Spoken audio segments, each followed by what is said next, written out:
Hello everyone, this is Inertia and today we are going to play the Tribal Chronicles for Children of Echoes. This is the third part. I did the first and the second part already, and if I remember it correctly, in those two quests we go to find someone called Shaven who was attacked by the mobs, treasure hoarders I guess, and we save her and she collected some sort of stone to gift it to another person who actually forges the names. Actually forged names in the past, and now she just does small commissions, and she has a little kid. I forgot the name, but yeah, I guess let's continue.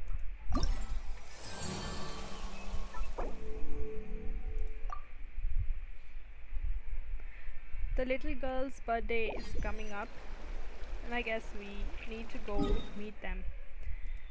And I believe this quest will also include the traveler getting the newly forged name.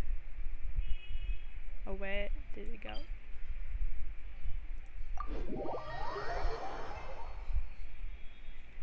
It's been several days now. Wonder if Plasoli has finished making the Blaze Gem inscription. Since Nechka's birthday is around the corner, let's go to the tribe and buy some things, and then pay the family a visit. So, Nechka's the little girl, and the other ladies is the one who is the mother. Good news, bad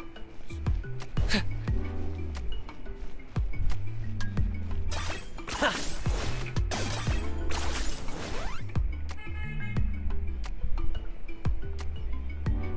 Shilonin, good thing you're here. I'm wondering if I can... Oh, she's fast asleep. Oh, the shelf on the left, second row down, first X on the right. That one's yours. And the garden hoe belongs to Iknal, and the hammer is Pakal's, so make sure you take the one that's yours. I haven't even said why I'm here. But looks like you're about to head out for a break. Yes, but I am going to take it right here. The temperature is just perfect today. Perfect, isn't it? Really? But doesn't it feel a lot hotter than usual? I really don't want to stay out in this heat. Exactly. In hot weather like this, customers don't tend to stick around and talk when they're coming to place orders or pick up the goods. I see. Oh, here comes another customer. I'll just leave you to it then, and pick up my axe. Sure, sounds good to me. Hey, Shilonin! Oh, why is Paimon there under the table? Oh, Traveler, Paimon! We meet again. Oh, you two seem to be in good spirits. How's your Pilgrim's Chronicle been? Run into any issues? No, everything is fine.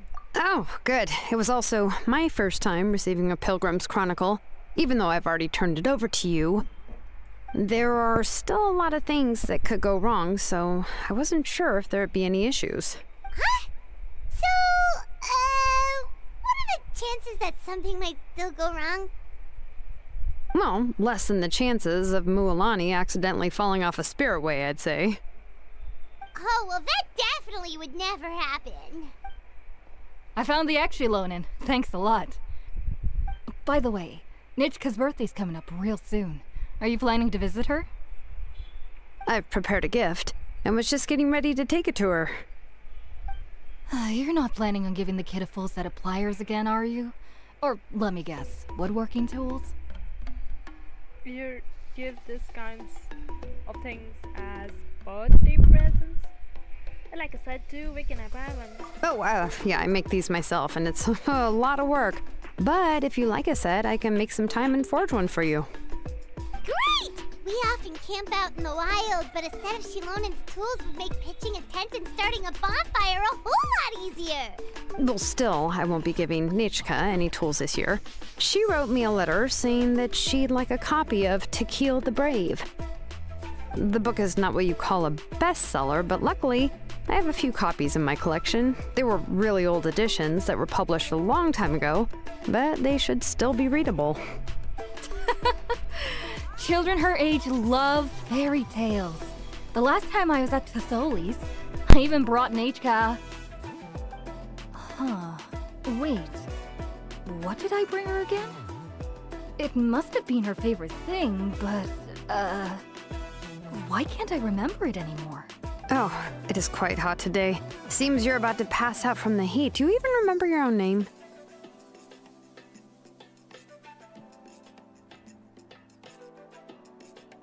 My memory can't be this bad. It's just these last few days. I've been forgetting things for some odd reason. I wonder why is that. Well, in that case, why don't you use the Blaze Gem inscription you have as a memo to engrave some important things to remember? After all, that inscription will never wear out, and it's easy to carry. I'd say that's quite a fitting use for it. You do have a point, but my inscription is almost already full. Your name is that long? Or did you include all your relatives' names as well? No. I engraved some wishes on my Blaze Gem inscription. Oh. You know, just some dreams that I have for the future and things I'd like to accomplish one day. Oh, and whatever is engraved or inscribed on it doesn't perish or doesn't fade away over time. So this is precious. Even though Tassoli has said that from an aesthetic point of view, it would be best for people to keep their inscription short, this Blaze Gem inscription was still made by a name engraver, the forger of ancient names themselves. Everyone thinks that the inscription she made might have some wondrous powers. So, many people who bought Blaze Gem inscriptions engraved their wishes and dreams on them, in hopes that they would come true. Sounds kinda like a wish granter. But if you do that, won't everyone be able to see your wishes and dreams? I was just wondering the same thing. That could be a little embarrassing. Don't worry. We usually ask Tassoli to add the inscriptions for us. She has a unique method of engraving. With her method, the light must be at a certain angle in order to see the text. Without the right angle of lighting, the Blaze Gem inscription will just look like a pretty stone. That's smart. That's true. In the end, a Blaze Gem inscription is essentially just a piece of rock. It doesn't have the power to grant people's wishes. Making wishes to it is like shouting into an echoing valley. The only one who will answer is yourself. But using it as a journal for your wishes is also fine. Carrying them with you and taking a look from time to time can be a good source of encouragement. Well, as long as you don't suddenly change your mind and want to take your wishes back, that is.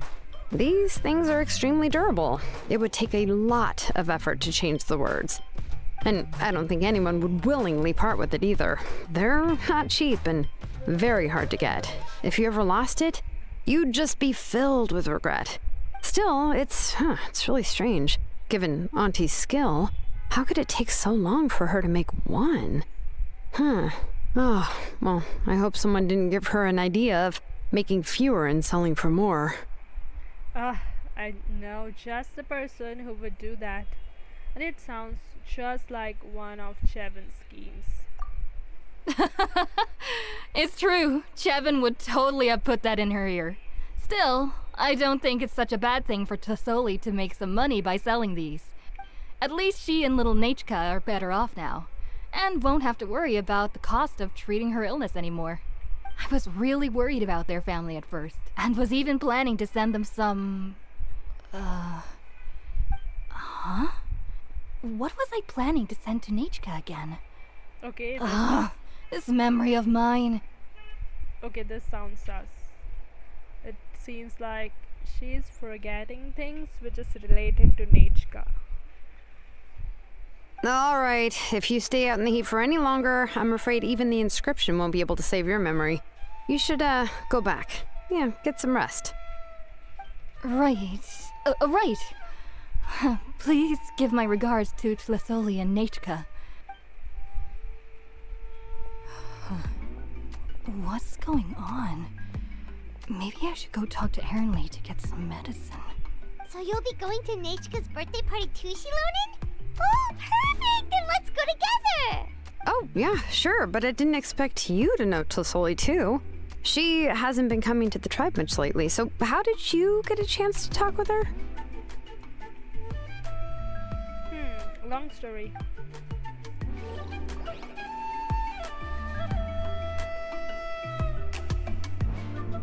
Oh, so that's how you met her. She even wants to use volcanic crystal as a forging material. Guess she's really pulling out all the stops for her daughter. We also wanted to give Nechka, but we have no idea what she might like. Then let's just go and ask. Come on, I want to give her the book anyway. Huh? Wait a second, aren't birthday gifts supposed to be a surprise? Well, I guess since Nechka personally requested what she wanted, I don't think it's a surprise anymore. If we ask Nechka, then she'll know what gift we'll be giving her. And that would ruin the surprise! Oh well, yeah. But if you don't ask her, then how will you know what kind of present she would like? Here's another idea. Perhaps you can also give her a storybook based on what she wrote in her letter. That might be a good option. Easy enough. I have loads of those in my bag. But shouldn't we give it a little more thought? If we all give her books, it might seem like we didn't put much effort into it. Paimon sounds like a good gifter. Shilonen, have you really never asked her what she would like the most? There must be something else she'd like besides books. Unfortunately, no. Nechka's illness has kept flaring up over the past few years. Apparently, she couldn't do anything during that time other than rest in bed. She didn't even have the strength to talk to anyone. Oh, in that case, books do sound like a good gift. It wasn't until recently that she started to recover from her illness and regained strength to write letters to others. Must be tough. Anyway, there's no need to overthink it. Worst case scenario, I can split the book into 2 volumes and we can each give her one. Great idea. Let's go and ask Nechka. Yeah, even though it would ruin the surprise, we could at least get her something that would make her happy. Anyway, could you tell us a bit more about the book that you're getting her? Is it really that unpopular? Well, it's a little difficult to explain. You see, there are actually 2 versions of To Kill the Brave. The premise of the book is pretty straightforward. It's basically about a set of twin brothers working to defeat a demon lord. Okay. But after defeating the demon lord, the older brother, Tequil, discovers that the king's spirit has possessed his younger brother, Remok. Okay. In the ending of the original story, the older brother kills his younger brother to defeat the demon lord, before jumping into a volcano. Oh.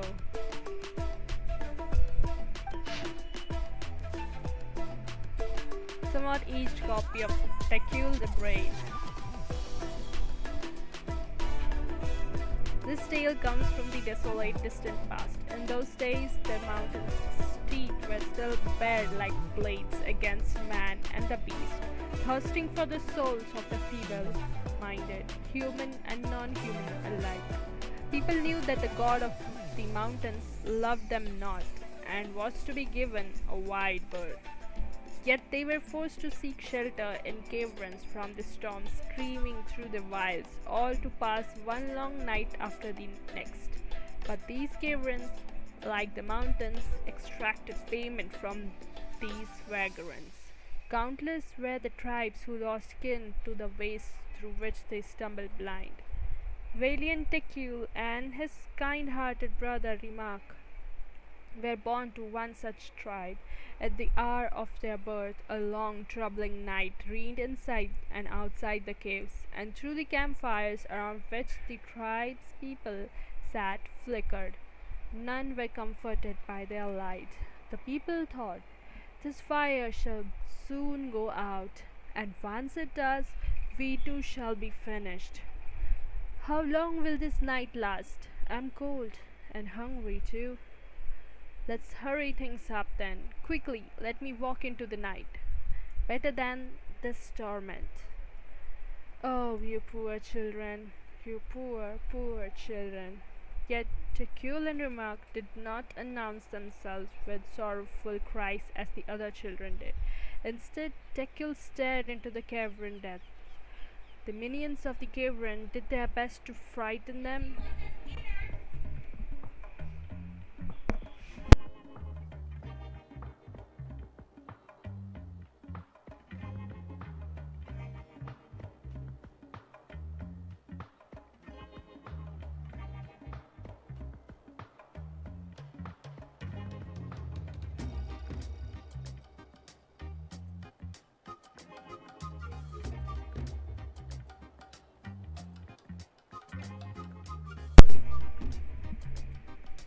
Instead, Tekul stared into the cavern depths.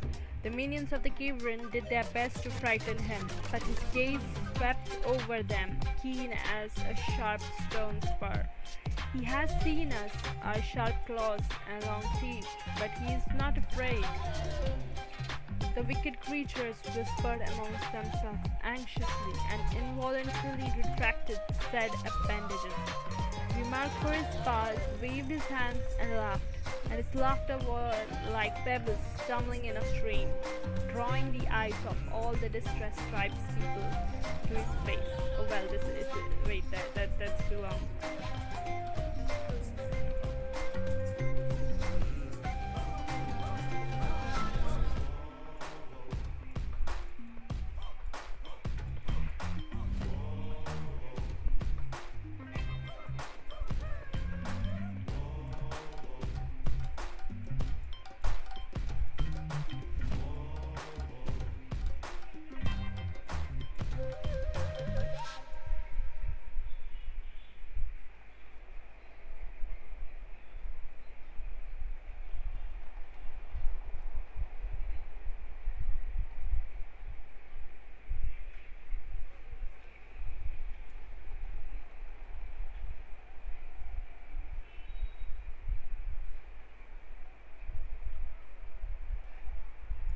People stood and fueled the flame, drew their obsidian blades, casting their eyes into the cavern depths, just as Tekul had.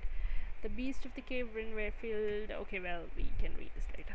I remember there was one line that was super popular at the time. If I still remember right, after being possessed by the goddess Coatlicue, Remak said, "I do not wish to see your blood be reduced to ash, but I have seen the light of your heart and spirit. Remember my name, brother. As long as you remember me, I will never have left." So what was the other version of the story? The other version was released only recently. The author heard a suggestion from someone and suddenly decided to try and make a stake in the fairy tale market, so the story was revised. In the revised version, the brothers killed the demon lord together and both survived. According to the author, this gave the story a happy ever after kind of ending. However, the revised version was not well received. After a month on the market, it had hardly sold any copies and the books were collecting dust on the store shelves. The store owners desperately tried to get rid of the book and have resorted to all sorts of promotions and discounts to sell it. Even now, the only edition of To Kill the Brave you can find in the market is the newer one, whereas the older edition is nearly impossible to find. Anyway, I couldn't bring myself to give such a poorly rated book to Nechka, so I spent a few days looking and managed to find a few copies of the old edition in a warehouse. I picked out a copy that looked relatively new and wrapped it up as a present for Nechka. If you're interested, I can give you this extra copy to read. The pages are pretty old though, so please be gentle with it. Oh, and here's a copy of the newer edition too. They gave me a free copy when I went to buy some chocowaddle. So that's how they're trying to sell off the book. Could it really be that bad? Even Paimon's curious now.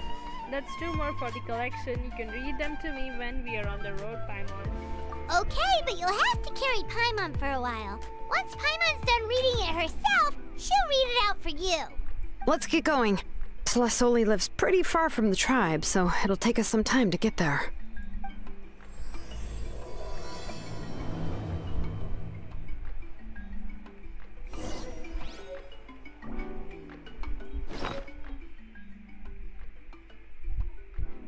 Oh, the book is in this way.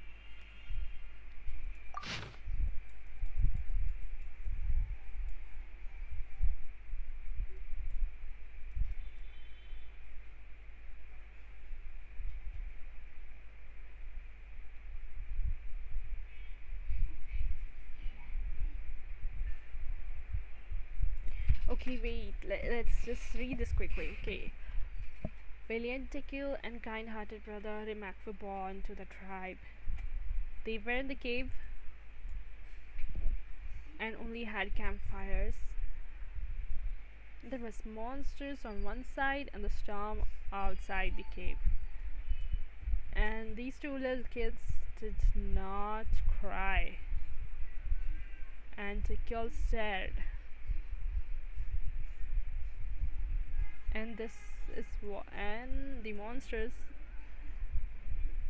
hissed and showed their claws and long teeth, but the kid was not afraid. While Rimac laughed and waved his hands.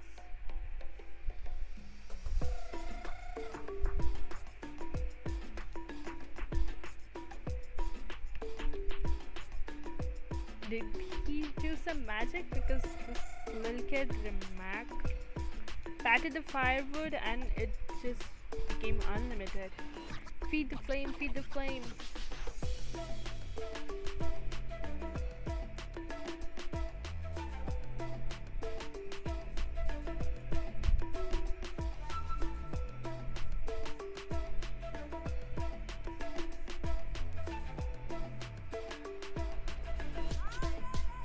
People stood and fueled the flame and drew their blades. The beasts were filled with rage and hate, so they retreated. And when the sun rose again, the little kids slept. And the tribe survived.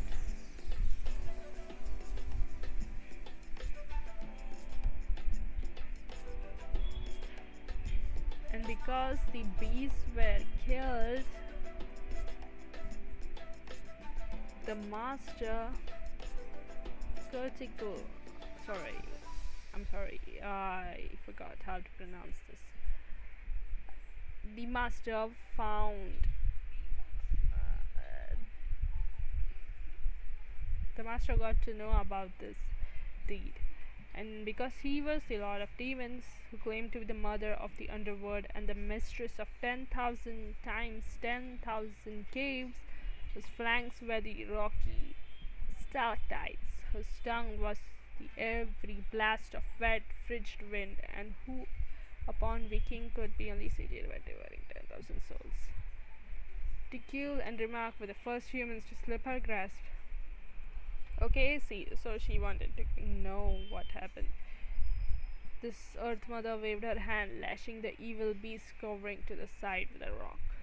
Go, go, go, redeem your humiliating failure, capture those dim-witted mortals and fill my stomach. Okay, she instructed her underlings to capture those kids. But having seen their fears vanquished, the people remembered well the methods of scattering those terrors, time after time. They settled at the foot of the mountains, sharpened wooden stakes, lit fires, and gave the sharpest blades to their best warriors, with which they could stand guard behind the stakes. Their bright eyes pierced the wilderness beyond the firelight, and did not shift their gazes away even for a moment. By blade and fire did the master's minions taste defeat after time, until they could do nothing but huddle in the dark, daring not to draw near the flame. The fires in the hearts of the people ignited, and they began to speak of victory, of light, and the end of the viper. They believed in Tekil and Rimac, these two brothers could surely keep the heat and light alive. Tekil and Rimak thought the same, and so they sharpened their spears and blades, preparing to drive the demon lord of that evil serpent to her doom. But the Mother Earth, who hated this tribe, did not relent. She took sludge from the deepest parts of the cave and benched it into a snake. Then she plucked out her eye, setting it into the serpent's eye socket. It was that child who caused you to witness the fire, and so let me go and swallow his eyes. Oh, she created a snake and then gave it her eyes. One evening, when the sun had just set, night's veil was slowly covering the sky. The serpent bit and slew a rabbit beyond the tribe's bounds and burrowed its skin lying flat on the ground. Rimak, returning from the gathering herbs, came upon this rabbit.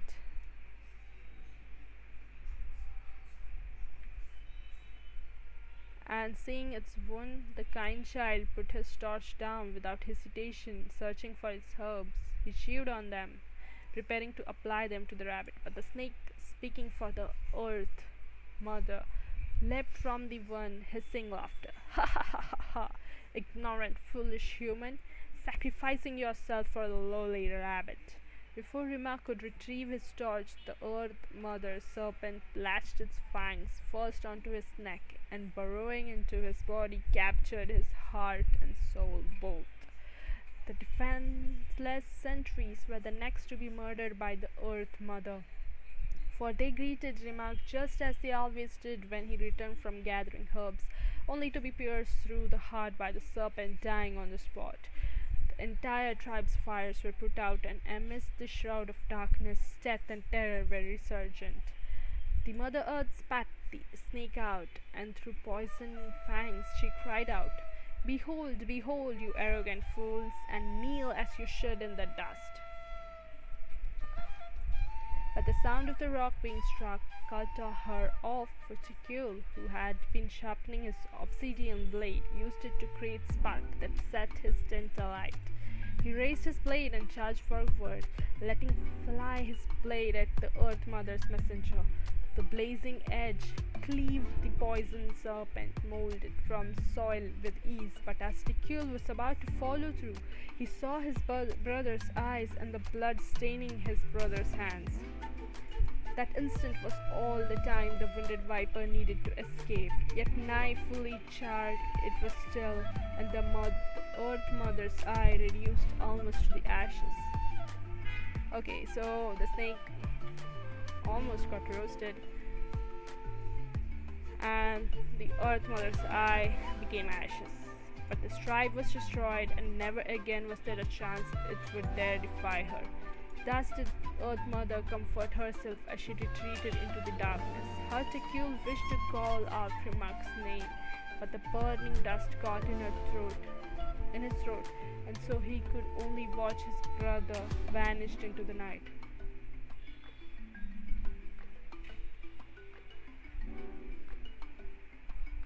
Poor Tekil.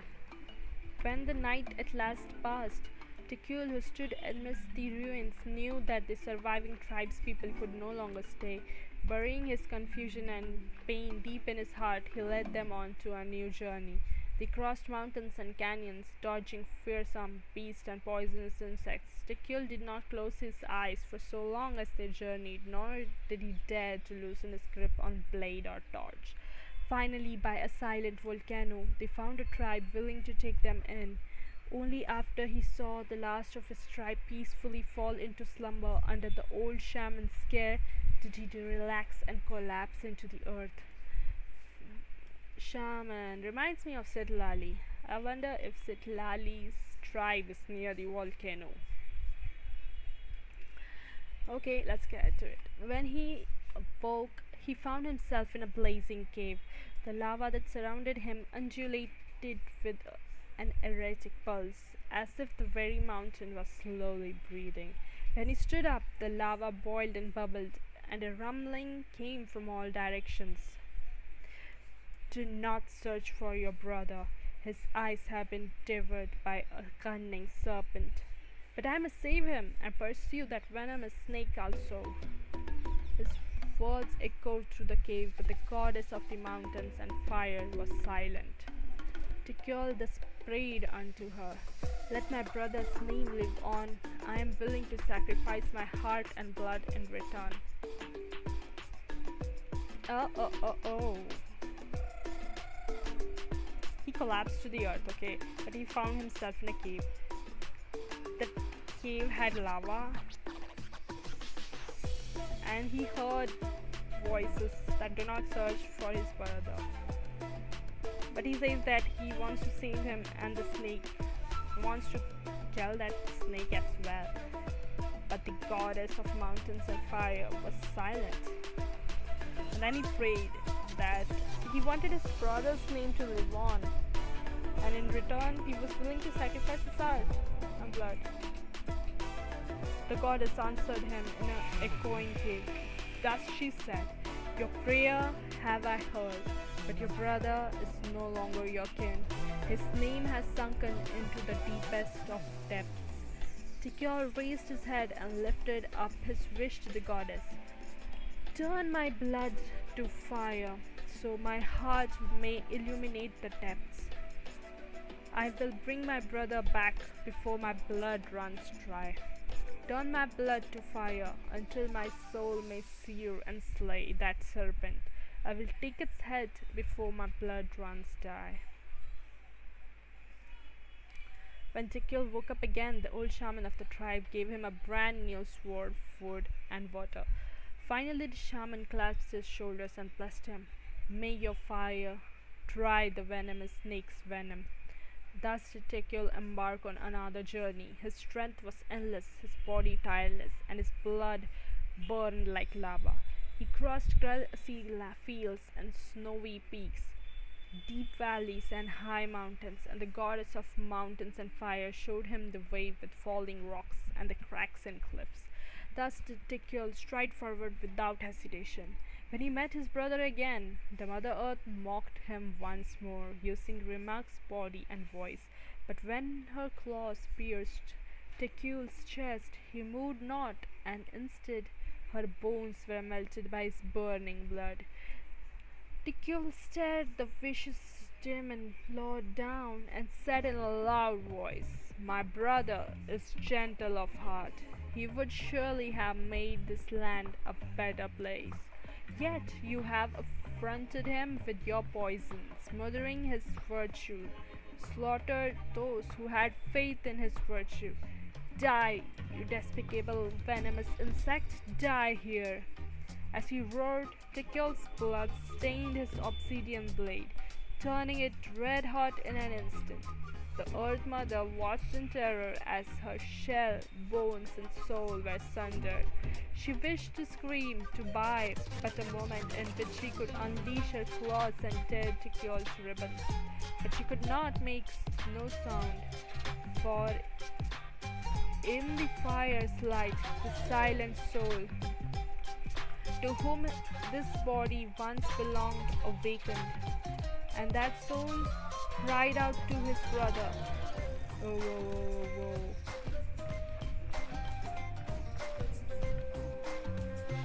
Rimak screamed out to his brother, "I do not wish to see your blood be reduced to ash, but I have seen the light of your heart and spirit. Remember my name, brother. As long as you remember me, I will never have left."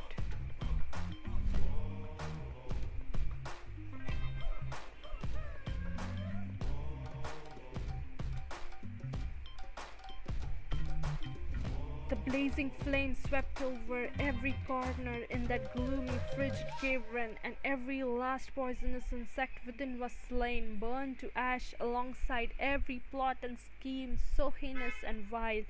As the last drop of his blood was about to burn away, the roof of the cave about Tikal's head trembled. A fissure opened, and a gem fell down and stopped up his wound. The goddess of mountains and fire spoke once more, and her voice echoed across the walls. "You yet have one drop of blood. Return to your tribe, for this is your brother's wish, and I will see it fulfilled." So his brother's wish was to remember his name, and as long as he remembered him, Rimac would have never left. And since he had some of his blood left, the goddess of mountain asked him to go home. Well, the tribe. One night, the old shaman who had waited day after day beyond the tribe's bounds stood to welcome the returning Tikul. But Tikul refused the water, the food, and the cheers. Instead, he simply said, "The venomous snake is slain, and I am victorious, but I shall soon depart along with my brother."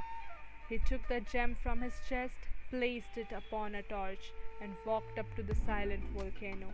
"I have but one drop of blood left, but it was not left for me, but rather for justice and fairness, for the good and the brave. Use it and light a fire, a flame that shall never be extinguished." Oh.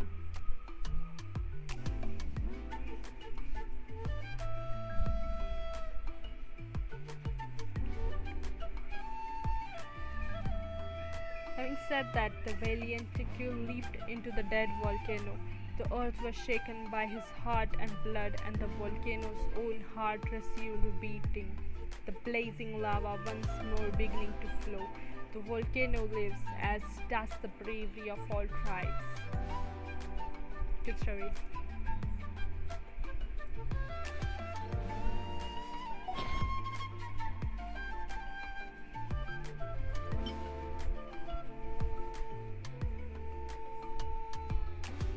Oh yes, and from the Archon quest we know that Pilgrim's Chronicle is the thing which will record the travelers' deeds that happened in Natlan.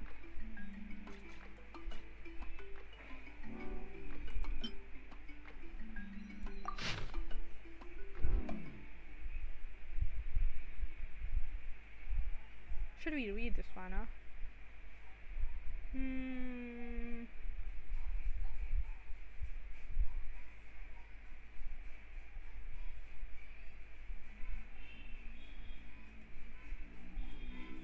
The start is same. Poor children is same. The brothers didn't cry. Rimac is still kind-hearted and told the elderly chief about the flame. Well, at least gestured to the tribe chief. And then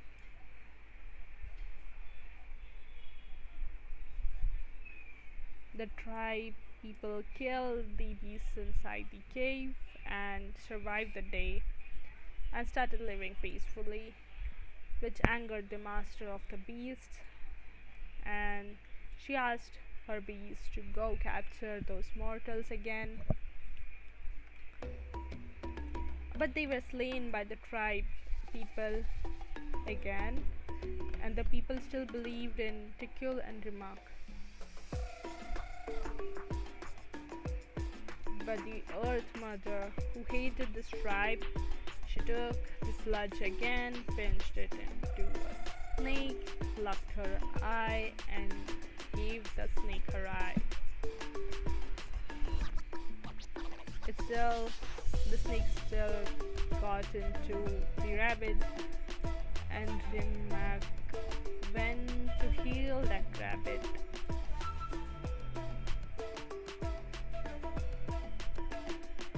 The same thing happened again, and the tribesmen were murdered by the snake, which was in Rimac's body. Insecure raised his blade, charged forward.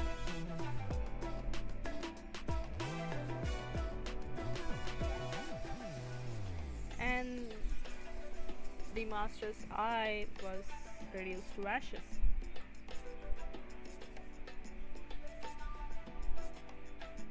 Tikul couldn't call Rimac's name this time as well. Night passed. He did the journey, and by a silent volcano, their tribe found another tribe willing to take them in. And the same thing happened again. He was in a dream in a blazing cave. And he hears voices. The voice is the same. Do not search for your brother. But he says the same as previously, that he must save him and kill that venomous snake.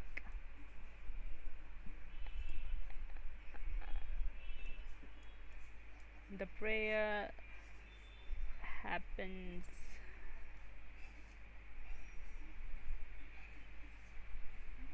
That turn my blood to fire, so my heart may illuminate the depths.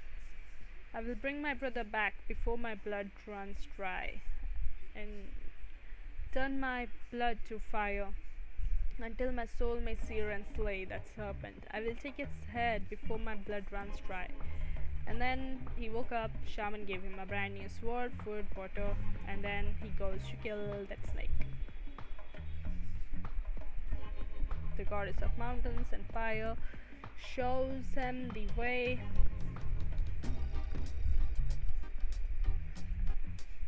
And kills all the beasts.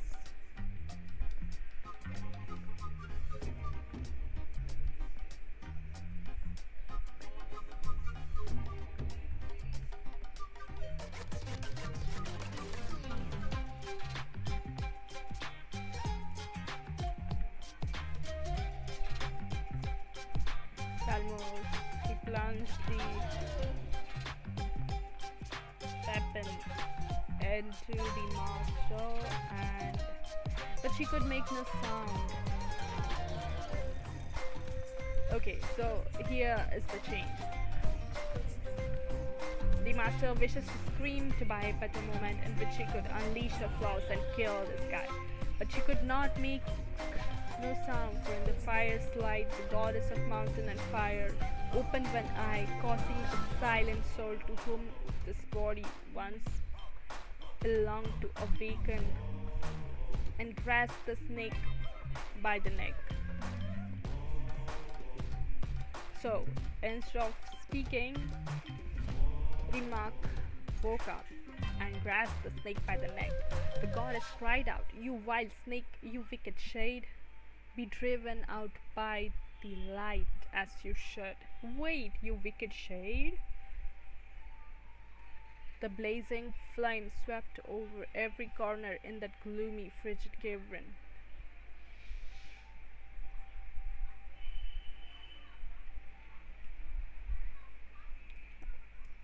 And all the beasts were killed. The last drop of his blood was about to burn away. The roof trembled. The god of soft mountain and fire spoke once more. Her voice echoed, "I have seen your heart and blood, and I shall give of my own. Go back now, return to your tribe with your brother. Yet this heart and blood shall not be left for you, but rather for justice and fairness, for the good and the brave." This statement was made by Tekul, but here the goddess says it directly. One night the old shaman, who had waited day after day, welcomed the returning Tekul and his brother Rimak. They took the offered food and water and said, "The venomous snake is slain and we are victorious, but our hearts and blood do not remain for us, but rather for justice and fairness, for the good and the brave. Light the fire, together we shall stand and ensure that the flame is never extinguished." Oh, wait, in the previous one, we get a crystal, right?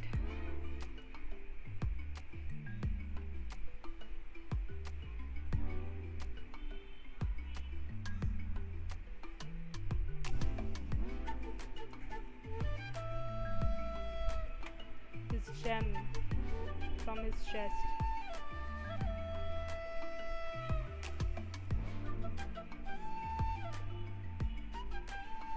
Okay, a fissure opened and a gem fell down and stopped up his wound. I missed this one. Okay. In the other one it doesn't happen.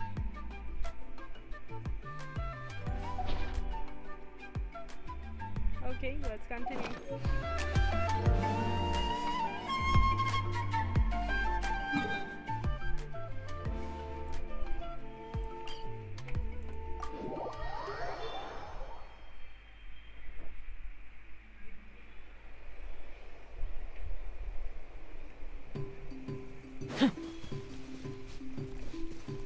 Let's not get distracted. Are you running away? Yes, how? But you stop me from running away.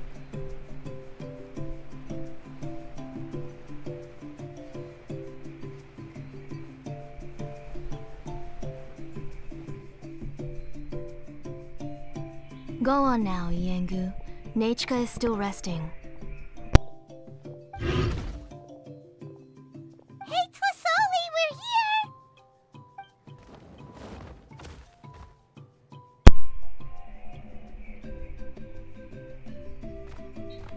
Oh, what a surprise. And even Shilonin is here too. We came to visit Nachika. Oh, it's been a while since I've seen you, Auntie. I received Nachika's letter. She wanted a copy of To Kill the Brave, right? Well, I've brought the book for her. There are several editions of the book in Natlan, and I wasn't sure which version she'd prefer. I asked a messenger from the Scions of the Canopy. It seems this softcover edition is one of the most popular options, so I brought it for Nachika. You haven't changed a bit, Shilonin. Let's go inside. I was just boiling some chocolatl, so you can all try some. Shilonin used to love drinking chocolatl. When she was little, she would always have several cups every time she came to visit me. You were already a big girl by the time I finally had my Nachika. Alright, for now let's... Oh, Oh no. Oh, Auntie, let's go inside. Traveler, please help me get her into the house. Sure thing. Oh, Paimon will help too! I guess we should be fine. Be good, Yengu, and don't get in the way. All right, let's get indoors. Watch your step, Auntie. Okay, we got to...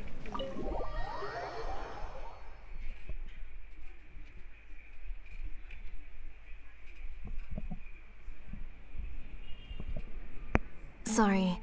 Nachika's illness has been flaring up recently, so I was up for a few nights. I suddenly started to feel dizzy in the sun. I hope I didn't scare you. Have a seat. I'll fetch you a few cups of chocolatl. Please wait a moment. Oh, I've already brought them over. This cup's for you, Auntie. And these are for you, too. Thank you. Chocolatl? What does it taste like? Paimon's heard that it can be pretty bitter.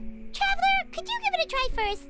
Oh, don't worry. Auntie always adds a lot of sugar. It won't be bitter.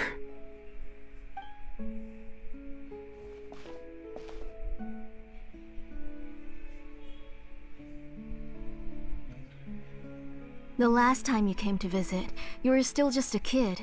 But now you're a pillar of the Children of Echoes. No, of all Natlan even.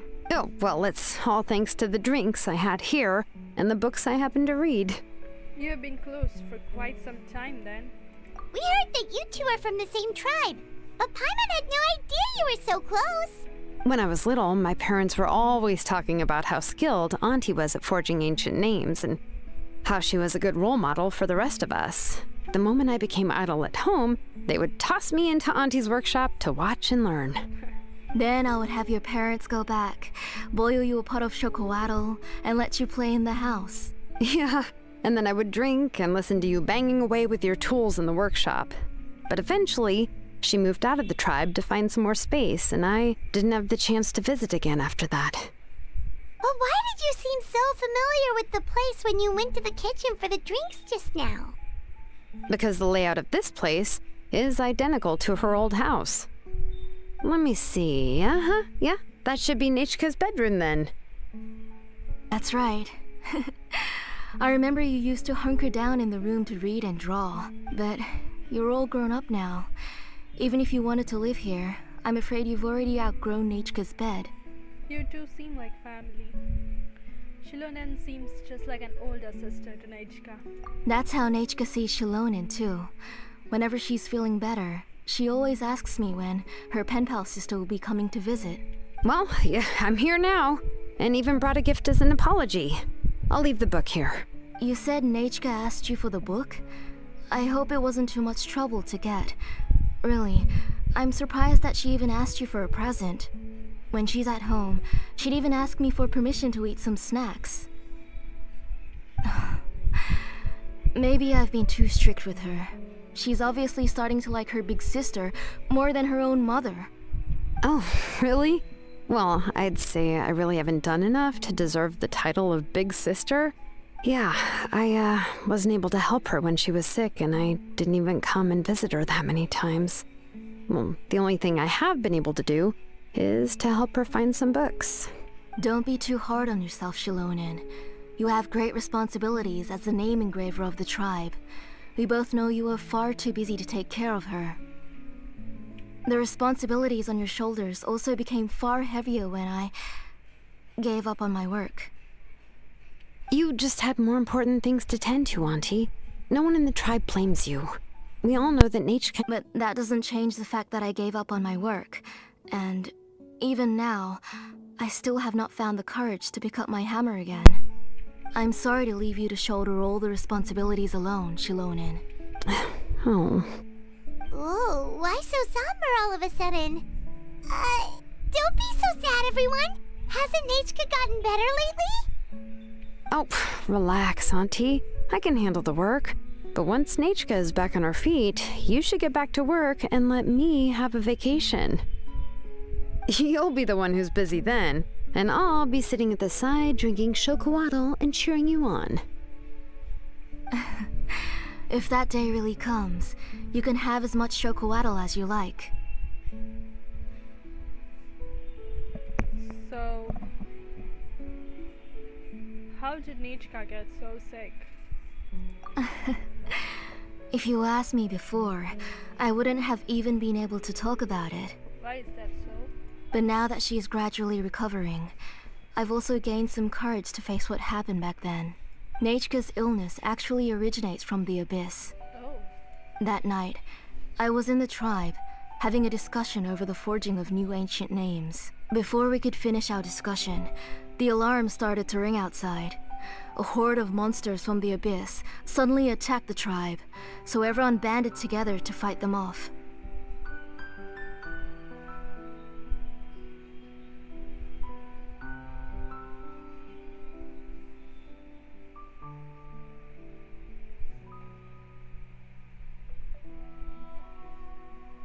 I joined the fray as well, and it wasn't until the monsters were repelled that I got back home with some guards from the tribe. But Nechka was gone.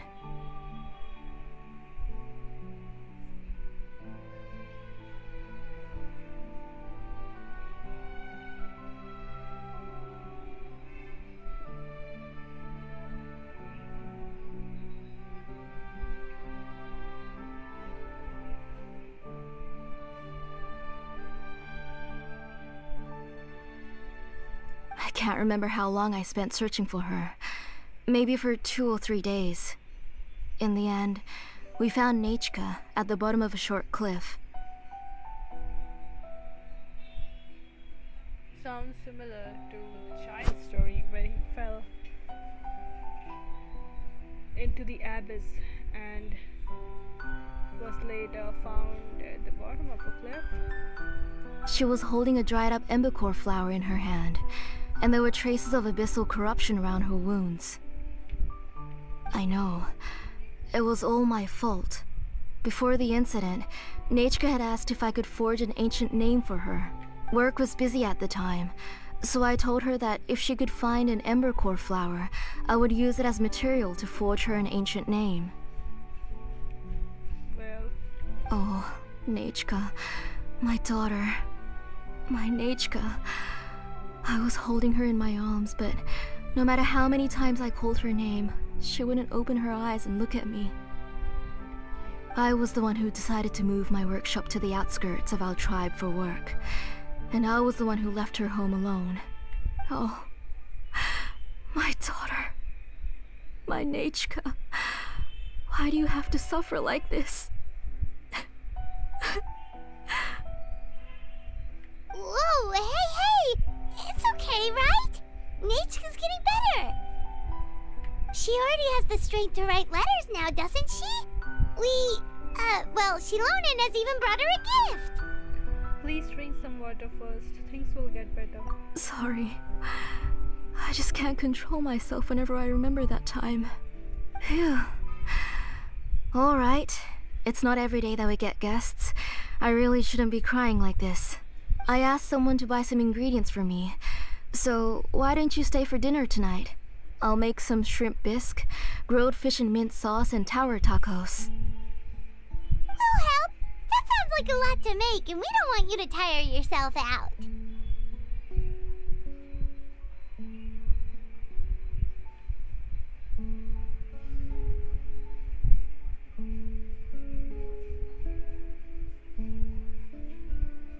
Let me flex my cooking skills.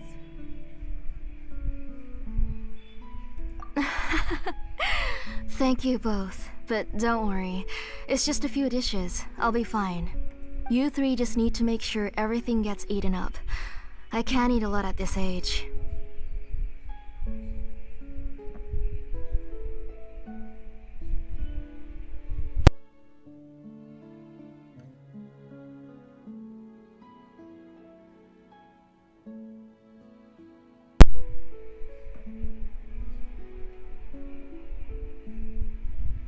Oh, we haven't had anything to eat yet, so don't worry. We'll make sure there are no leftovers. Paimon is a glutton. Don't worry. And I promise the plates will be picked clean. Ah, it just occurred to me that Shilonen likes to eat cheesy crab hot pot. Why don't I make that instead of the grilled fish and mint sauce? I remember you don't like picking out fish bones. Well, Nah, both are fine with me. I've learned to just chew up the fish bones now. Oh, come on now. If you don't want to pick out the bones, I can just take them out for you. Anyway, for dessert, would you like a cup of grain fruit or chocolate? Cup of grain fruit. chocolate. How about a cup of green fruit mixed with chocolate? Even better. Okay, got it. I'll go start cooking, but could you do me a favor in the meantime? I ordered a bunch of ingredients, and they should be here any minute now. Would you go check by the door and see if they were already here? If so, please bring them in. Come on, Shilonen. Stop lying around. You shouldn't nap before dinner. It'll ruin your appetite. Hey, I'm not a kid anymore, you know. You don't have to worry about my appetite. That's beside the point. If you don't watch out for your health while you're still young, then when you get older, you'll... All right. I'm getting up.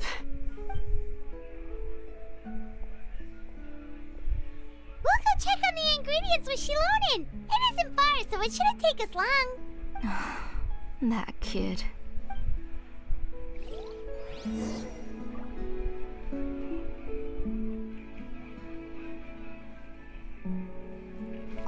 That kid. She's just like Nachka. I think they come from the same lineage, seeing how she has leopard ears as well.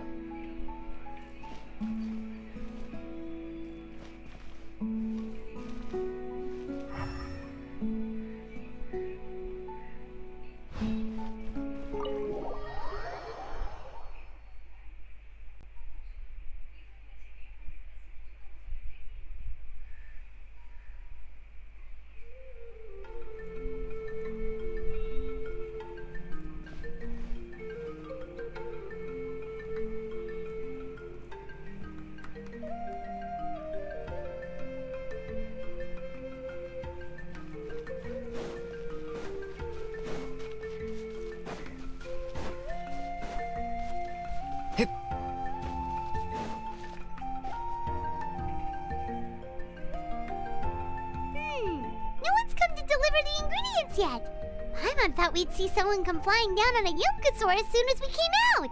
A messenger from the Scions of the Canopy wouldn't be flying here. They usually come climbing down the cliffs nearby. No need to look. There isn't anyone on the cliffs. So, should we just keep walking? I just saw a ghost. Ghost? Hey, you there. Sorry, but does Tlasoli live around here? Yes. Oh, are you the one who's supposed to deliver the ingredients? But I don't see any ingredients. Ingredients? Are you kidding? I was nearly eaten myself. Never mind that now. Those monsters are still hot on my heels. Please, you've got to help me. Shilonin, where'd she go? She went to take care of the monsters already. Whoa, she's already gone up to fight the monsters? Let's go help her out!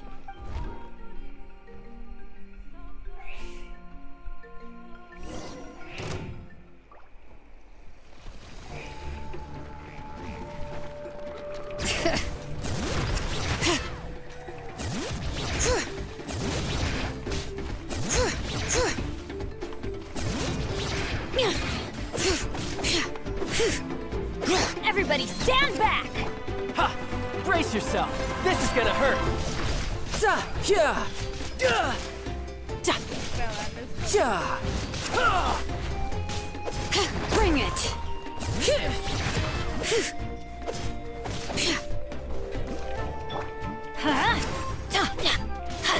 Get back! Locked on!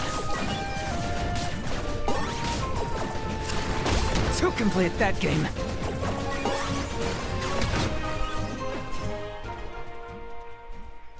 All right, that should be it for the monsters. Yeah, it was easier than I thought. Oh, it also seems we're in good luck. The goods weren't damaged either. Strange, we didn't see any monsters on the way here. You didn't provoke them, did you? Yeah, right. I use this road to deliver goods all the time, and I've never been attacked like this before. It's the main road in and out of the tribe, so people often come here to clear out any monsters. This area is usually very safe. I don't know what happened, but it seems like all the monsters around here have gone berserk. Even the docile Tepetlosaurs are in a frenzy. Tlasoli doesn't even forge ancient names anymore. So why can't she just move back to the tribe? If she comes back, Nachka will even be able to find some playmates. She's so young and hasn't even... Nachka's playmates. No, wait, I feel like my kids have played with her before. They've even told me about Nachka's favorite game. If I remember right, it was... strange. I always remembered it before. How could I forget all of a sudden? Wait. It's all over again. People are forgetting about Nishka's related things. Look at that! He has a Blaze Gem inscription too! So luck shouldn't be the problem. Seems there's quite a market for these inscriptions. You should go back to the tribe. It seems like you had quite the scare today. We'll take the ingredients back for you. I'll carry these bags, and you two can carry the rest. Paimon can help too. Huh? Oh, sure. Paimon can take care of these grapefruit that fell out of the bag. If you say so. Thank you so much. I guess today's just a really bad day for me to go outside.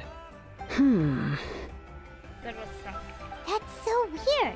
Why is everyone we run into today having trouble remembering stuff? And they're all carrying Blaze Shaman inscriptions. Paimon's not sure how to say it, but she's got a strange feeling about this. Like it's all somehow related. Once you live long enough, you'll eventually start experiencing strange days like this. Let's bring the ingredients back. Otherwise, we won't have anything to eat tonight.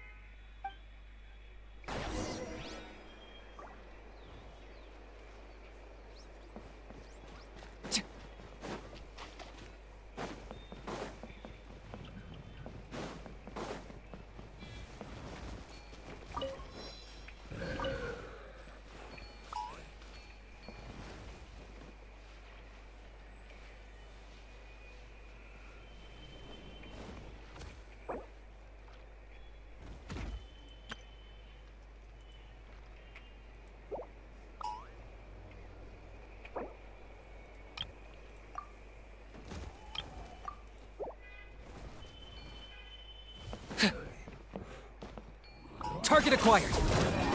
Let's do this then! Everything has a price. Wait, no way, he just died. No way. Let's light it up! Adventure time! I'm going in! Tidal wave! Yeah, and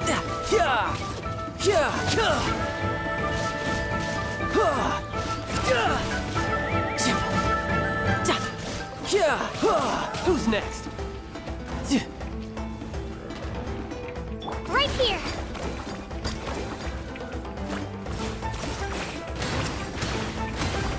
Strike like stone!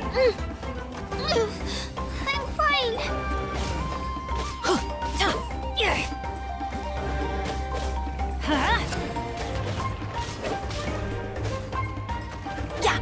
Let's light it up! Everybody stand back! You're mine!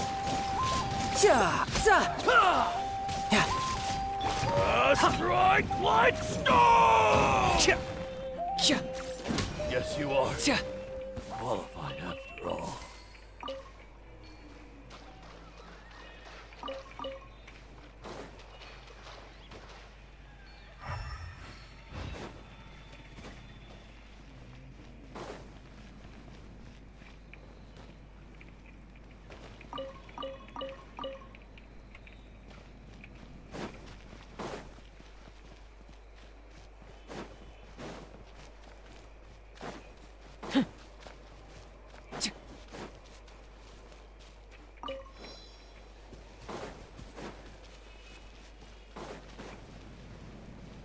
Alright, there we go.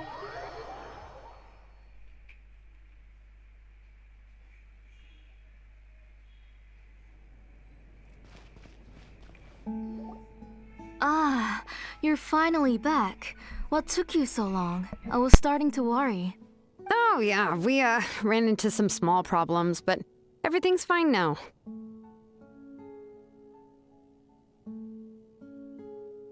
Alright, as long as everything's okay now. You all have a seat. I'll get the food ready. It won't take long.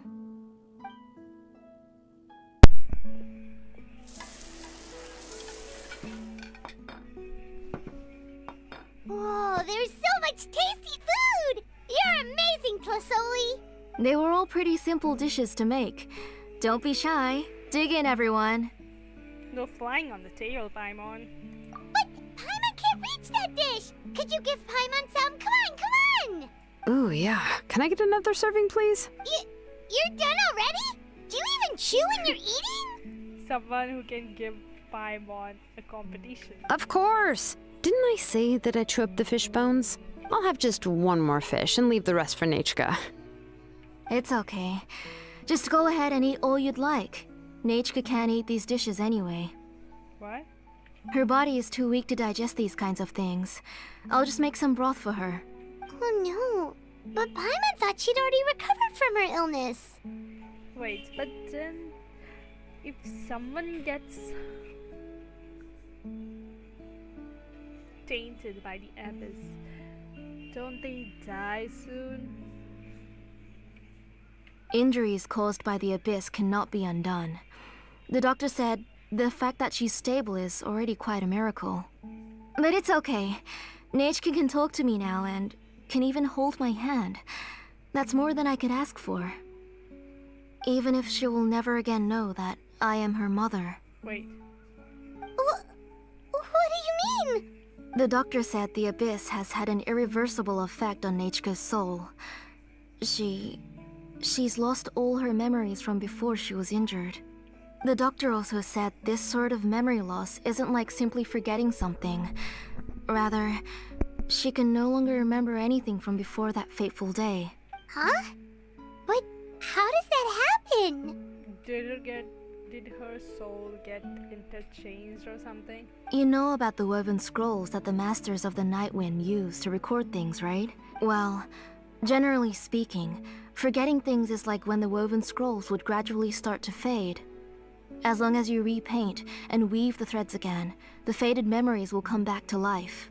But the case of Nachka's memory loss is as if her woven scroll had been cut in two, and the portion of the past was burnt to ashes. The books she loved to read, the flowers she took joy to grow, and the time she spent in this house were all cut off by the abyss and can never be retrieved again. As one example of that, Nechka now only sees me as a strange, unfamiliar auntie who claims to be her mother. That's terrible. She's a good kid and doesn't want to upset this lady who's been taking care of her so much, so she still calls me Mom. But I've always had a feeling that she's constantly wondering about things like, where is her real mother? Why is she stuck here in this house? Was she abandoned? Nechka really has no idea that her real mother is right in front of her and has never left. So you plan on recreating Nechka's woven scroll all by yourself? What do you mean?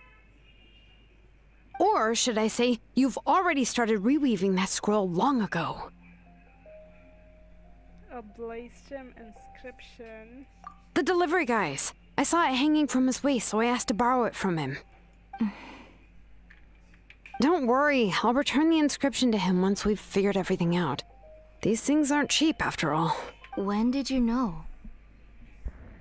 Because a lot of people started forgetting things. Yeah, I noticed it back when blaze gem inscriptions suddenly became popular among the tribe. It was then that I also noticed that everyone wearing blaze gem inscriptions had varying degrees of memory loss. Traveler, you've picked up on it too, haven't you? Yeah, everyone's memory loss had something to do with Nechka. Accessories made using ancient names forging techniques. Huh. For what's only supposed to be a pretty souvenir, this inscription contains a phlogiston engraving with a truly overkill level of complexity. The shapes and patterns of these engravings are also identical to that of an ancient name. By making just a few slight adjustments to the layout and connections of the main pattern, you can pretty much qualify this blaze gem inscription as a bona fide ancient name. And yet, you've never told anyone about these engravings in the blaze gem inscriptions that can be activated at any time. Am I right, Auntie? I knew you were a sharp one, Shilonin. That's right.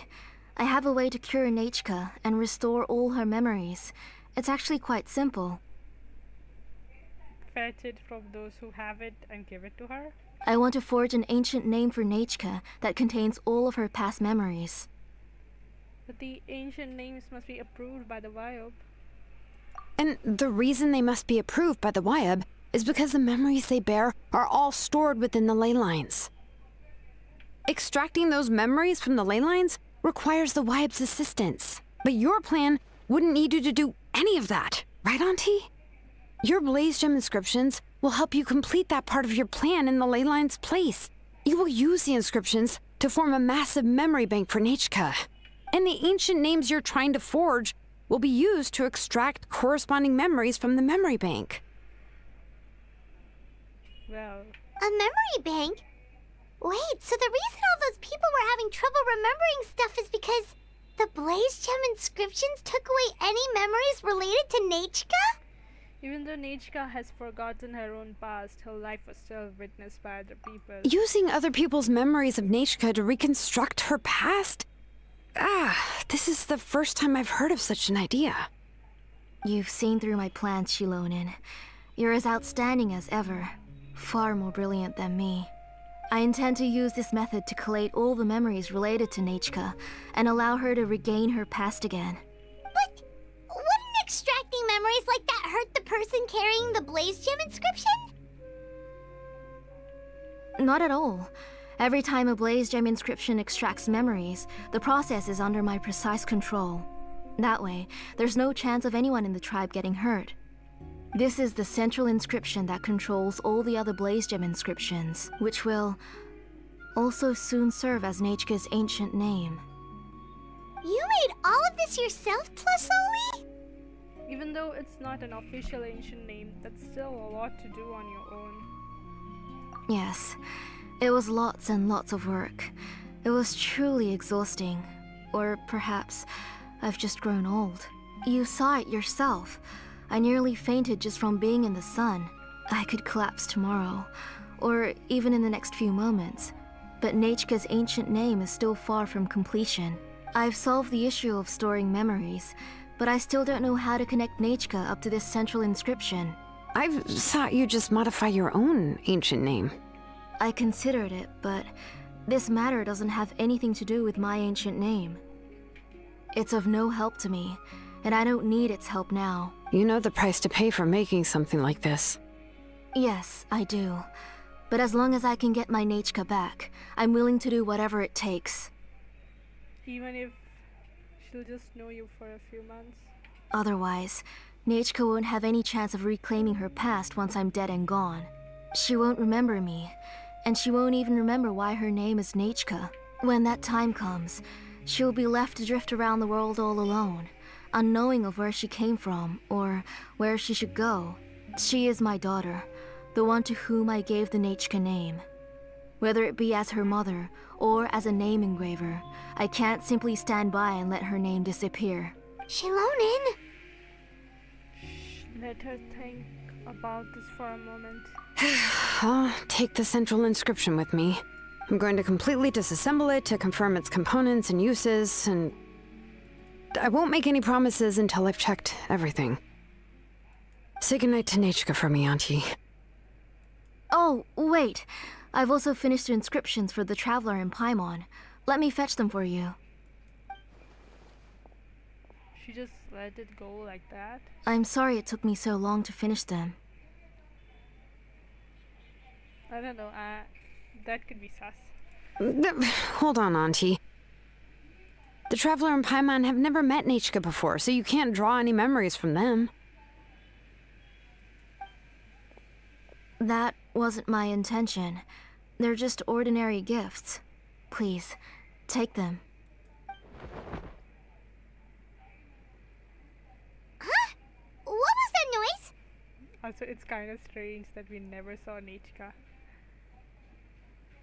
Nechka must have woken up and wants to get out of bed on her own. Sorry, I'll go check on her first.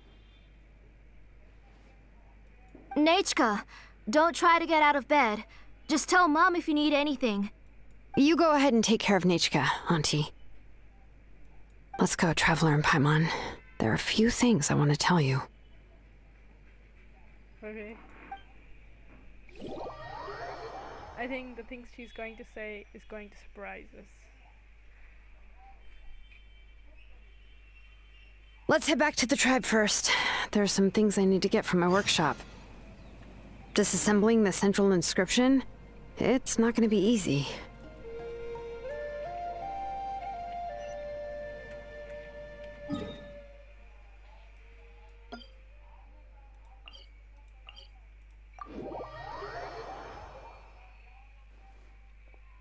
Alright, we are here then. Let's go meet Silonet. You really are a one-trick pony, you No, know. I don't have phlogiston.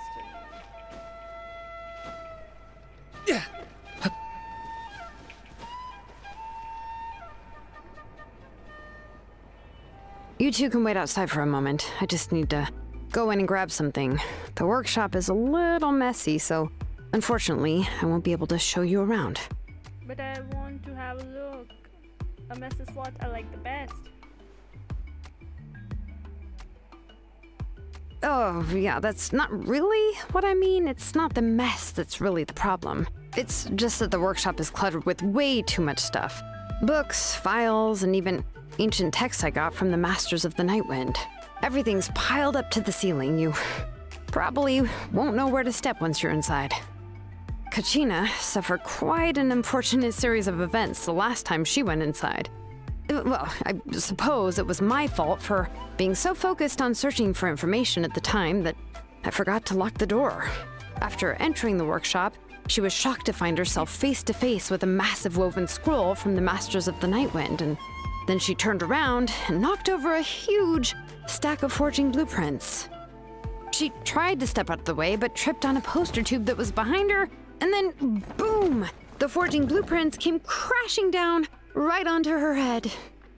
Oh Was Kachina okay? She's lucky I noticed in time.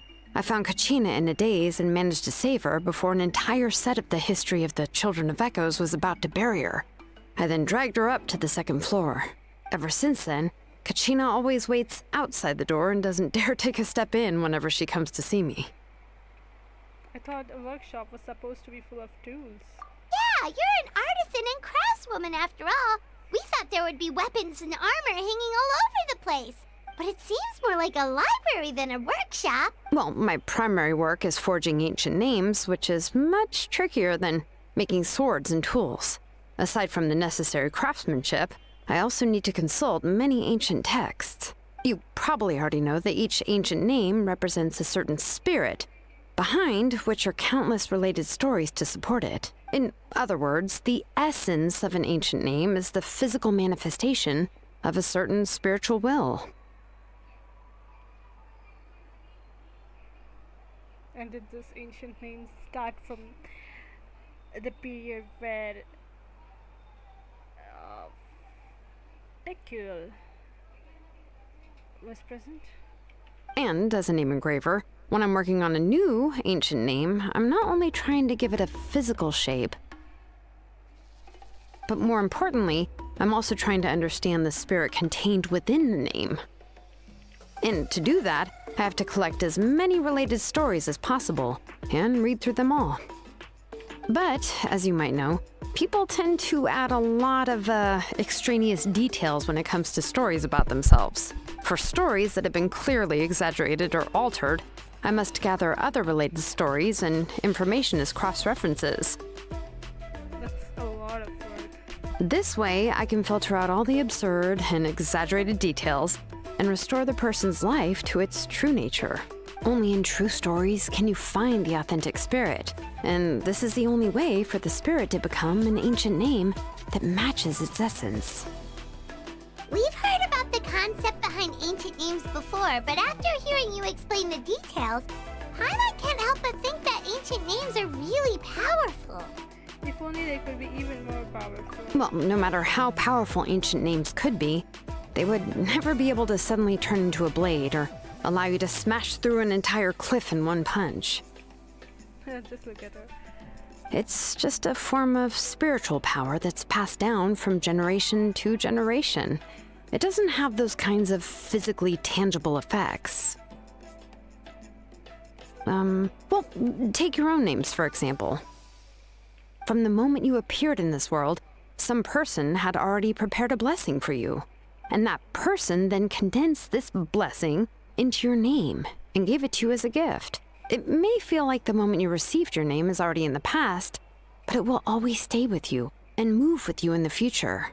Names are blessings for the future from people standing in the past. Well, that's what Auntie once told me. And with this blessing, people will become more confident as they walk into their future. To put it another way, it's like having a lamp in your hand as you walk through the darkness of night. Oh, Paimon gets that. If you're alone when you're walking in the dark, it's easy to get scared and tired quickly.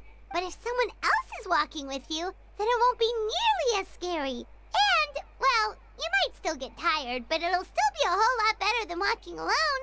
Okay, this describes it perfectly, I believe. The Traveler always has Paimon by her side, though, so she'll never have to worry about that. Oh, Paimon sure many wish they could be in your shoes, Traveler.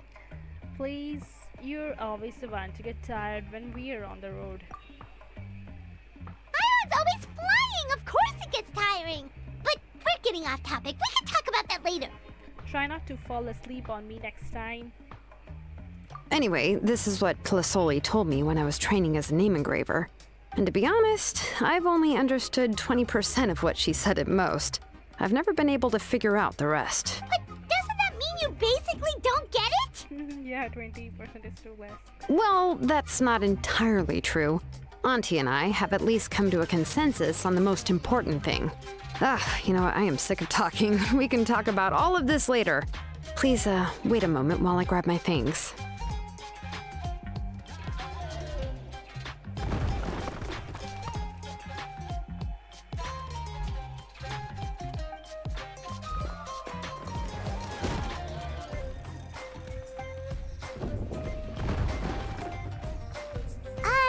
Did you hear a whole section of something collapse in there just now?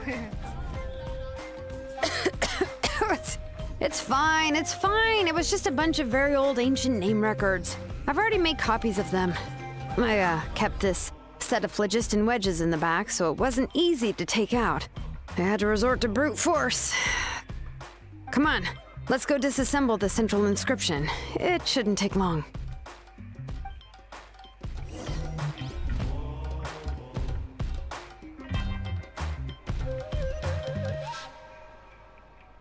Let's go. Oh, so out of phlogiston.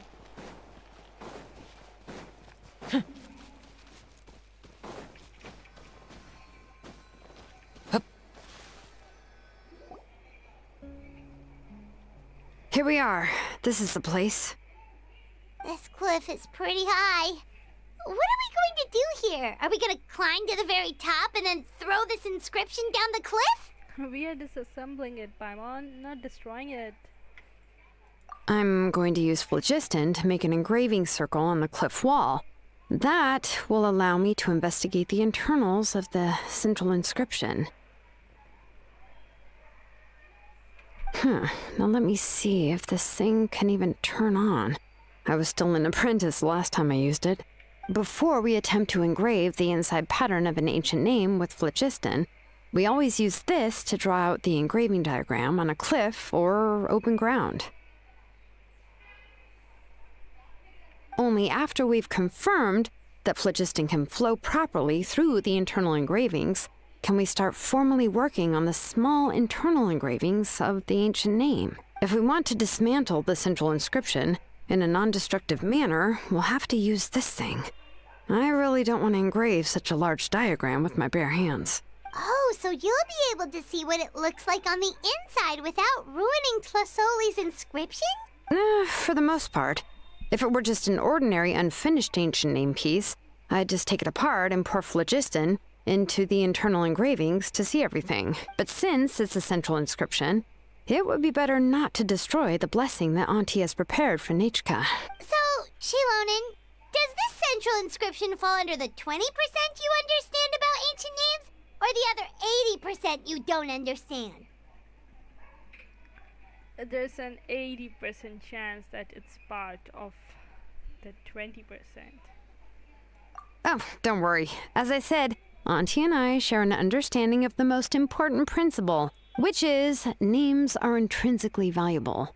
Only by having names can things be sorted and categorized. They allow the world to become more orderly and identifiable. For example, when I order ore, I would usually say I need volcanic crystals of about 35% purity and no more than 3% of impurities. Without specific names, I would only be able to go to the ore merchant and say, I want this and this. No, this isn't it. That one. No, not that one either. Yeah, you see what I mean? Names are a crucial part of how we standardize our workflow. Without names, the work would be impossible. So you're talking about it from a technical perspective. Yes, because forging ancient names is first and foremost a technical job. There's no debating that. As for the question of why it's important, as long as it does not affect your ability to perform your work, you'll gradually understand it as you put the process into practice. You really care about efficiency above all else. Yeah, but as long as it does not affect your ability to perform the work, you'll gradually understand it as you put the process into practice. After all, creating an ancient name is quite the complicated process. Well, let me break it down even further. We're not in the tribe right now anyway. Essentially, by forging ancient names, I'm assigning nicknames to the heroes in Natlan's history. Giving someone a name is a subjective expression. You just need to express your hopes and wishes for them. But giving someone a nickname is a much more objective expression. To come up with a fitting and accurate nickname requires much thought and observation. Wait.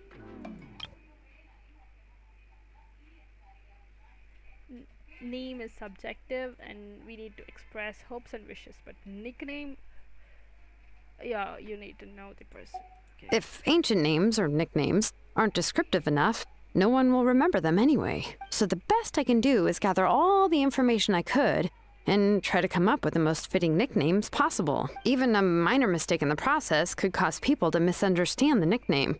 For a name engraver such as myself, such mistakes would be considered a major blunder. Paimon, nicknames are your specialty. See, your nicknames need more thought and observation, Paimon. Paimon isn't trying to come up with a nickname for Shilonen. Besides, all of Paimon's nicknames have been very descriptive. Everyone can remember them. She says no.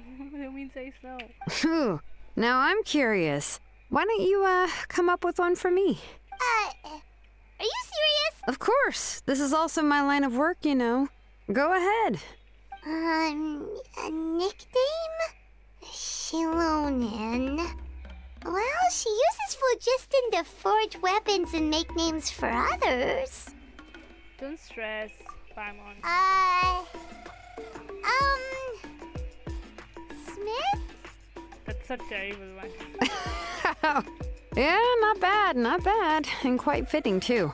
I'll remember it. But, you should keep observing my work, Paimon. Maybe you'll come up with an even better nickname. Yeah. Right, okay. Time to make like a smith and start smithing. Watch closely. Oh.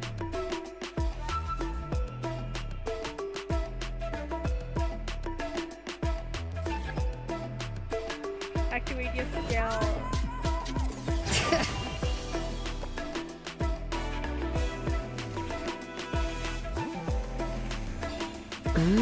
Adjust the inclination by 2 degrees.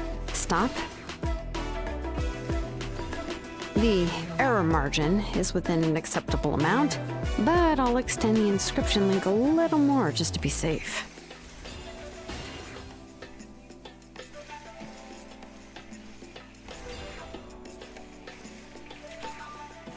I guess this is the reason they made all these designs.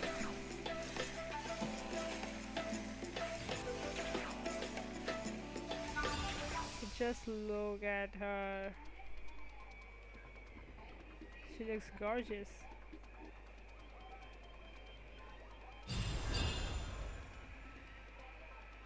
She could have more muscles. That would have been nice. I'll leave some space here. When the linked engravings are activated, the inscriptions here will overlap with each other.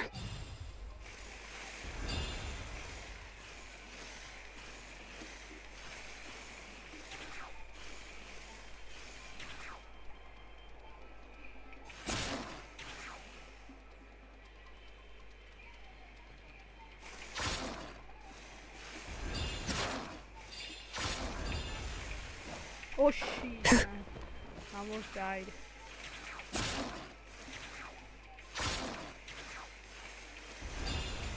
Oh okay. If we are going downward, don't press space.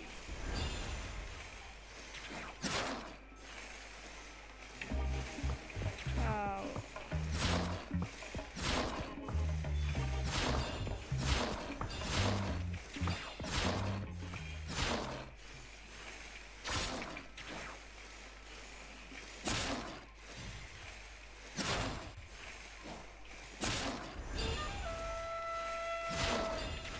She's so pretty.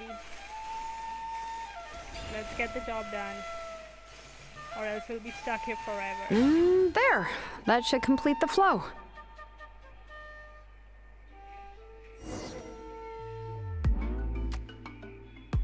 Amazing, Shilonen! You were running all over that cliff as if it was flat ground! Is that the power of the children of the echoes? Oh no, it doesn't have anything to do with my tribe. It's just the, phlogiston adhesive I have on my shoes. Cool. But after all that running around, I'll have to infuse them with more phlogiston again. Huh. I should prepare a spare supply of phlogiston to bring with me next time. Didn't tell me you're actually ready, covered head to toe in work equipment. More or less, yeah. I usually have at least the key equipment on hand. I can show them to you when we next find the time, but let's get to work first. Let me see. Start with Anchor 1 and activate it with Density 3 phlogiston.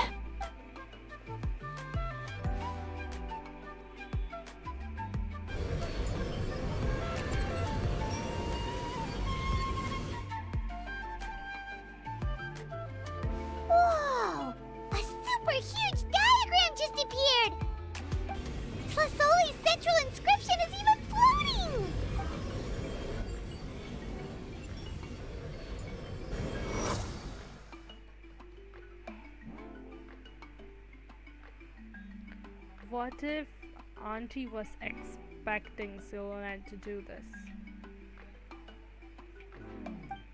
So are you done checking the inscription, Shilonen? How does it look? I didn't find any anomalies in the Phlogiston engraving. All the adjustments are indeed based on ancient name engraving techniques. So you're saying that everything's normal? That means we can help Tlasoli and Nichka now, right? Well, probably, but I have good news and bad news. Oh, but I'm also just going to go ahead and share both, so it's not like you'll have a choice in the matter. Paimon will cover her ears after the good news. Well, even if you cover your ears, the issue will still continue to exist. But, before we get to that, I want to ask the Traveler a question. What are your thoughts on absorbing memories? But somehow it doesn't seem right. I knew you felt the same way, and that'll save me some initial explanation. I've never been very good at that anyway.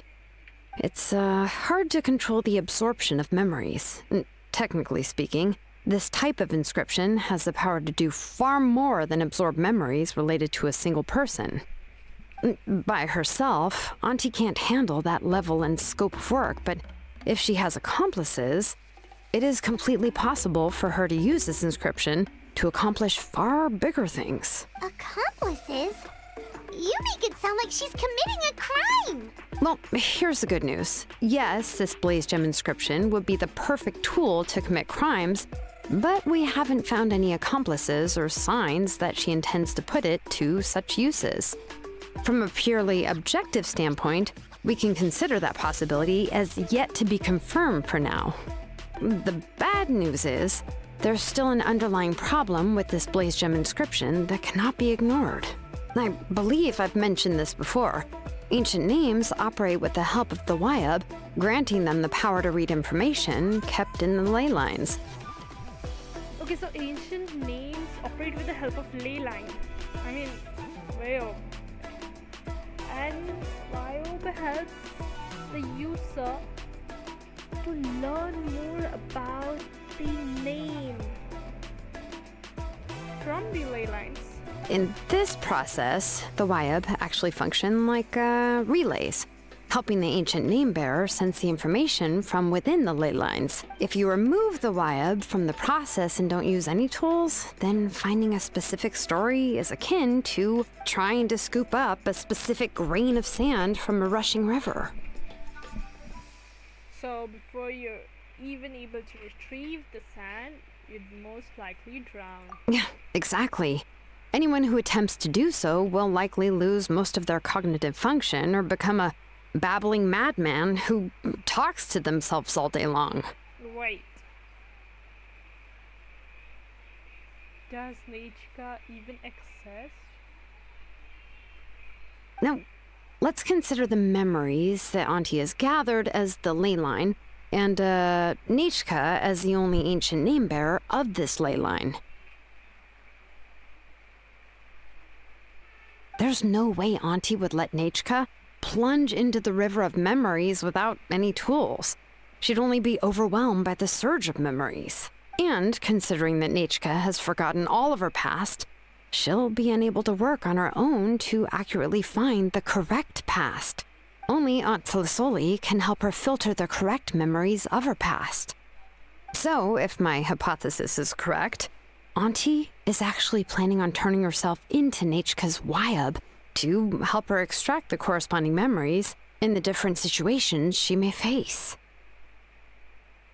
That's a lot to take in.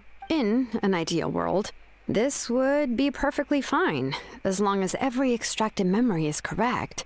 Nichka would essentially be getting her past back. And I also believe that there won't be any mistakes in everything that Auntie remembers about Nichka. But Auntie is not a Wyab. Her body won't be able to handle the load for long. So at any moment she might just... But how can we solve this problem? No matter how we try, Tlasoli will... She's already made up her mind. Names are blessings for the future from people standing in the past. I've also made up my mind. Come on, let's go see Auntie.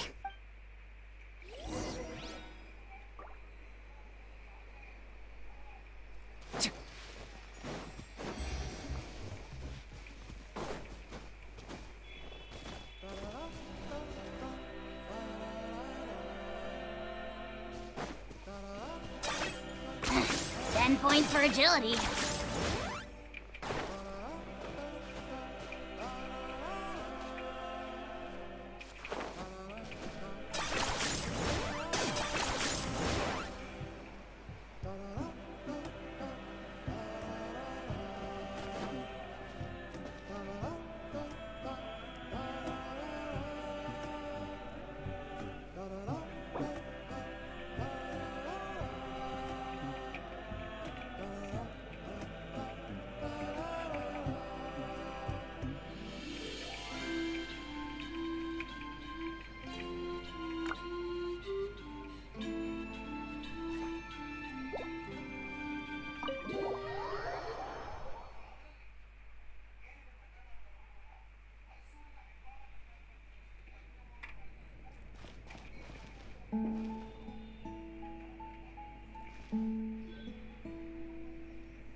Ah, Shilonen. It looks like you've made your decision. Am I right? Yes, here's some research that I've done. You can reference it to modify the way the central inscription operates. Well, I'll also help you continue working on the Blaze Gem inscriptions, but I must have complete control over all the inscriptions and the ability to oversee their uses. okay. The memories that can be absorbed by the inscription will be limited solely to Nichka's past. We'll plan a set time frame together from which the memories can be drawn from shortly. If you attempt to extract any memories beyond this scope, then I'll consider that as committing a criminal act and halt all work related to the central inscription. After the memory bank is constructed, the Blaze Gem inscription's absorption functions must be stopped immediately. Only functionalities for outputting memories will be kept. I accept. Oh, Thank you, Shilonen. I really... Auntie, you know I can't stand it when you do this. If you needed my help, you should have just said so. There's no need to beat around the bush like you did. Using technology for ancient names to forge other things without permission is no trivial matter.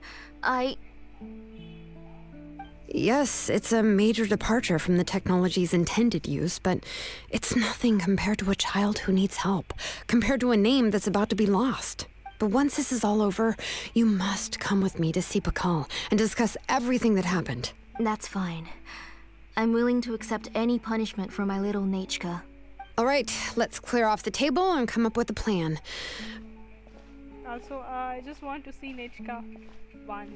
I need some time to consider how to let Nechka control the Blaze Gem inscription on her own and extract the memories from her past. Oh, by the way, did you give the book to Nechka? How could I just hand her a birthday present that you specially brought for her? I've picked out a box and packaged it up. Wait till her birthday and then bring it to her. It'll be a nice surprise. No, it's just an old book. There's no need to...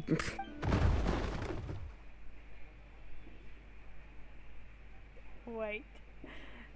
Did you Oh, into a... is Nechka up again?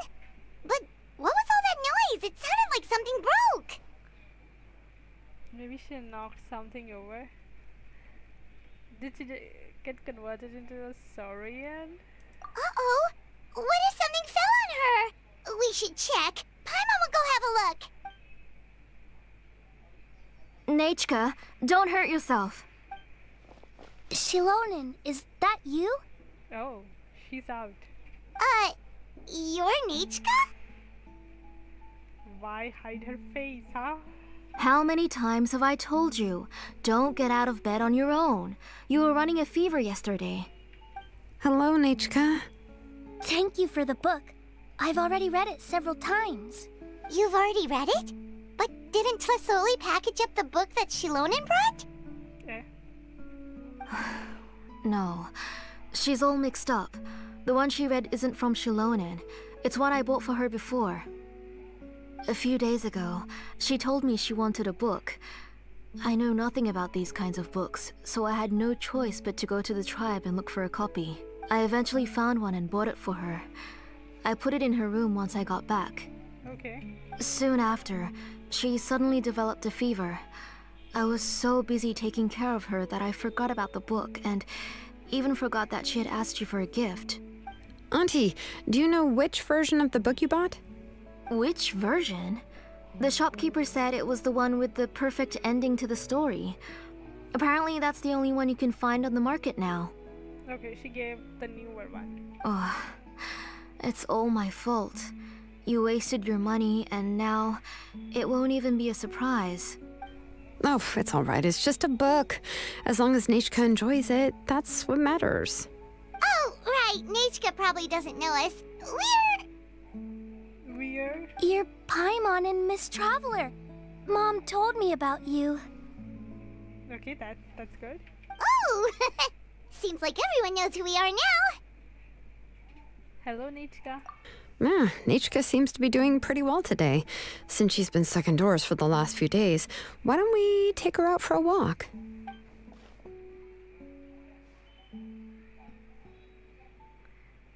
Seems the fever's gone. Take her for a walk. But considering her condition, I don't think she... Oh, don't worry, Auntie. She'll be safe with the Traveler and me. We won't leave the tribe, and if anything comes up, we'll be sure to find the doctor immediately. Besides, it's her birthday in a few days, and we need to go to the tribe to buy some things. Let's give her a proper celebration. What do you think, Auntie? I promise I'll be good, Mom. Okay, it looks all good for now. Didn't you say before that I need more fresh air? All right. As you wish. I also happen to have a few repaired blaze gem inscriptions that I need to get back to the tribe. We can go together. Wait for a moment. I'll go get Nechka's water bottle and some towels. Some medicine. Oh, and a parasol.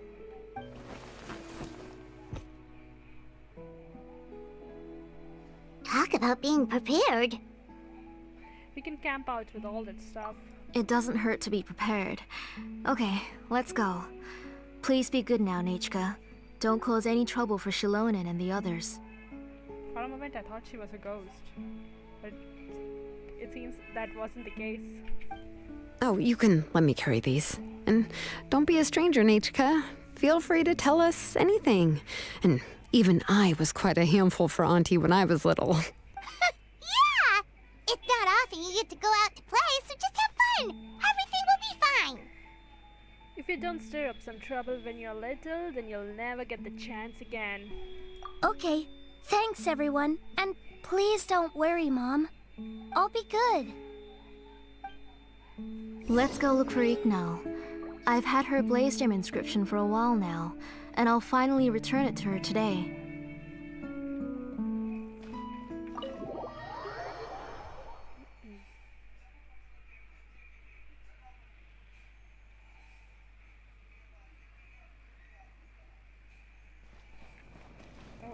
Alright, let's go to the tribe.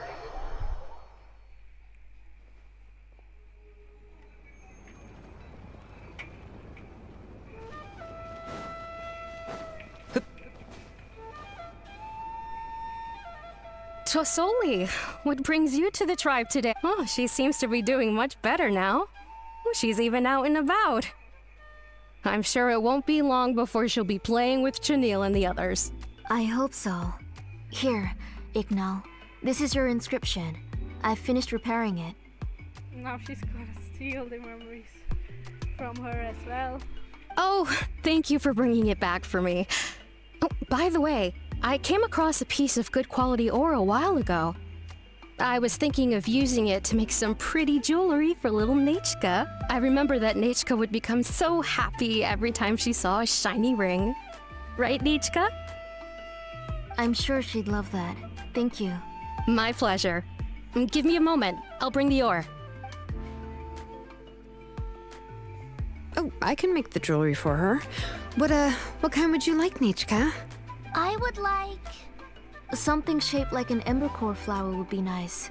She was always asking me before to make her an ancient name with an embercore flower design. Maybe you should let her have her new thoughts. Noted. I'll make that as a gift for her next birthday. Sorry, Nechka. It won't be a surprise for you. That's okay. Thank you, Shilonen. Found it! Sorry to keep you waiting. Here, please take it. By the way, Natchka, feel free to write to me if you ever want to know more about ores. Well, I was shocked last time when you wrote me out of the blue asking for a volcanic crystal. I think it wasn't her who wrote the letter. Sorry about that. She can hardly contain her curiosity now that she started to recover. She's still too weak to go out whenever she wants, so she begs me every day to help her write letters to people in the tribe about all sorts of things. For some reason now it feels like the mother is the delusional one. That's how you know she's one of the children of Echoes. It's normal for us to be interested in ore. Everything's looking up! Oh, we're just like the main character in the new version of To Kill the Brave, when he was about to save his brother Remak. Wait. In the newer version story, Remak comes back, but was it really his brother's soul in Remak's body, or was it someone else? For some reason, I have a feeling that this new version was made. Well, maybe not. According to the story, we should be right around... let Paimon see... To kill prayed to the goddess of mountains and fire. Let my brother's name ever live on. I am willing to sacrifice my heart and blood in return. The goddess replied, I've heard your prayer, but your brother is no longer your kin. His name has sunken into the deepest of depths. Yeah, I guess this implies that whoever is in Remak's body is not Remak. Then Tequil said, Turn my blood to fire so my heart may illuminate the depths. I will bring my brother back before my blood runs dry. Oh, you remembered that whole line, Natchka! Paimon remembers that's exactly what the book... huh? Wait, what did the book say? Something about slaying the snake. Yeah, I forgot to do Paimon, don't worry. Paimon finished both books in one sitting. A lot of their content is nearly the same, so it's easy to get mixed up. Yep. But the ending in the older version is more interesting. Even if it's hard for kids to, well, completely understand. You don't say that to a kid, Paimon. Oh, wait!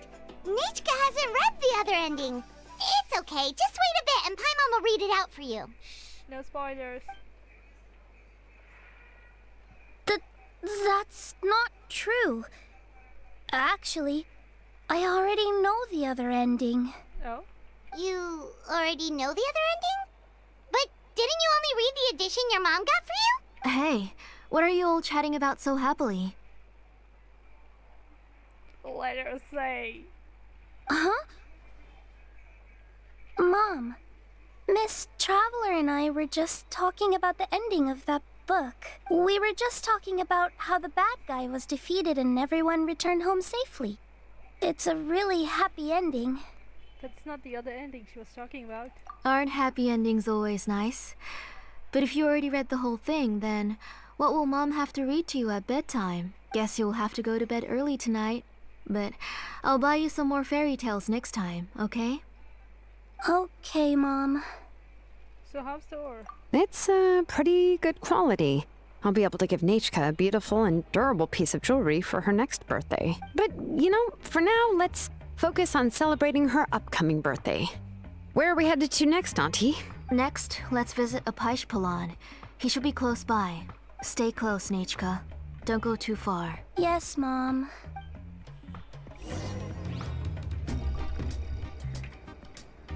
Well, I don't know if I feel bad for the kid.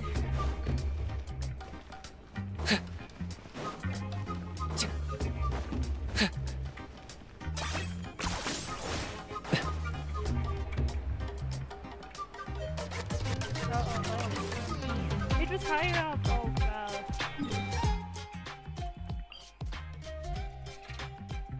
Wait.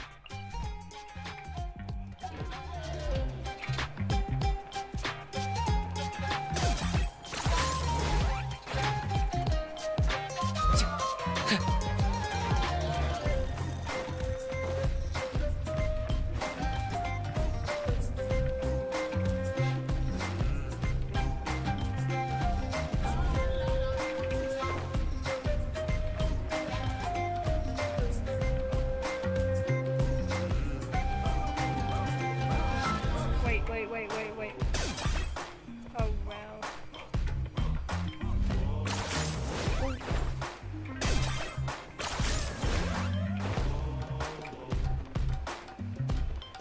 Hold on to it, no!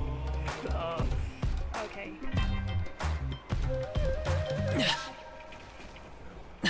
Sorry to those who have to see me like this. Well, we teleport. That's okay.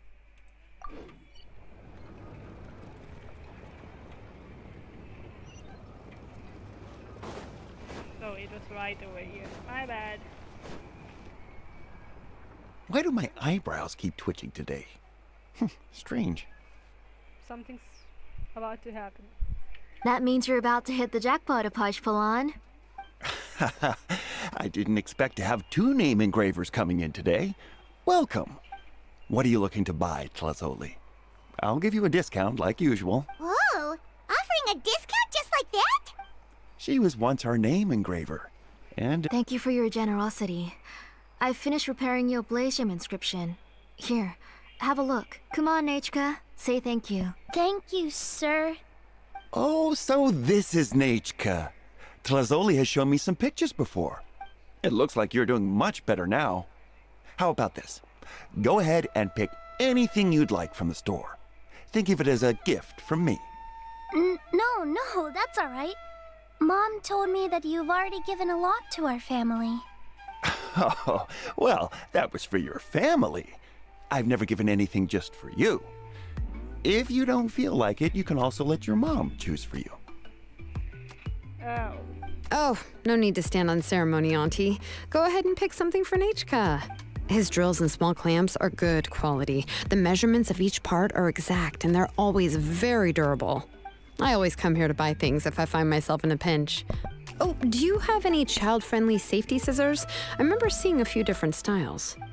I have a few in stock, but I put them in the back. Let me bring some out for you to pick. Oh, no need to bring them all the way here. Why don't we just go in the back and choose there? It should only take a moment. I don't know much about that kind of scissors. Why don't you just go yourself and... She's not leaving the kid. Well, there are too many different designs and varieties of kid scissors. If you don't come and help me choose, I won't be able to pick one that Nachka would like. Come on, Auntie. It'll only take a moment. And there goes Shalon and dragging Tlazoli off to buy more stuff. Oh, what a busy day. Okay, the last time when Nachka was missing, I guess she just ran away from home. Maybe she'll run away this time as well. Be sure to stay close, Nachka. I won't run off. Paimon, who's your favorite character in To Kill the Brave? Paimon's favorite? To Kill, of course. He went through a lot to rescue his family. In the old version of the story, he was never able to reunite with his family, but he was still really strong and fought as best as he could. I admire his courage. What about you, Nachka? Which character do you like? I like Remak. Oh, the one who was possessed by Kuatlique, but never forgot his brother Tequil. He was also an amazing character. If it wasn't for his determination, both he and his brother would have been defeated by Kuatlique in the final battle. Seems like you were really immersed in the story. Of course! A story's only interesting if you can really get immersed in it. True. Hey, Nachka, why don't we play pretend? You can be Remak, and Paimon will be Tequil, okay? Just like reciting epic lines. Miss Traveler, can I play the role of Kuatlique? Okay. But isn't she the villain? In the old version, she even ate Remak and took on his appearance.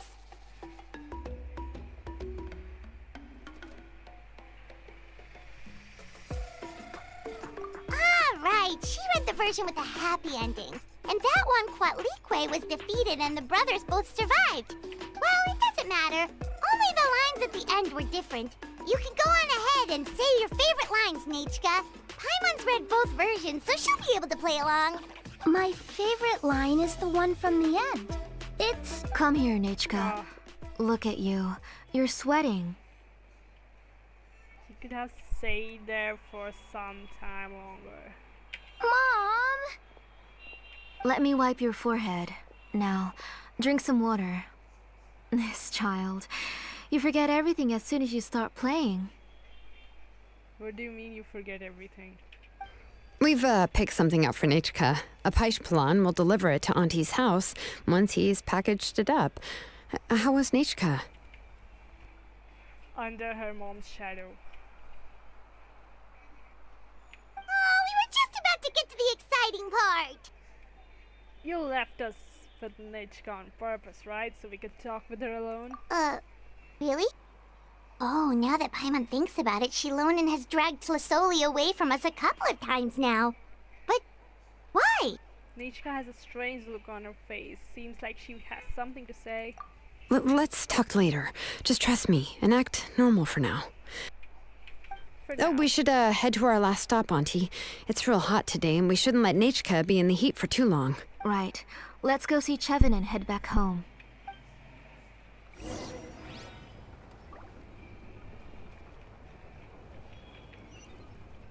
Okay, let's see. Chevin.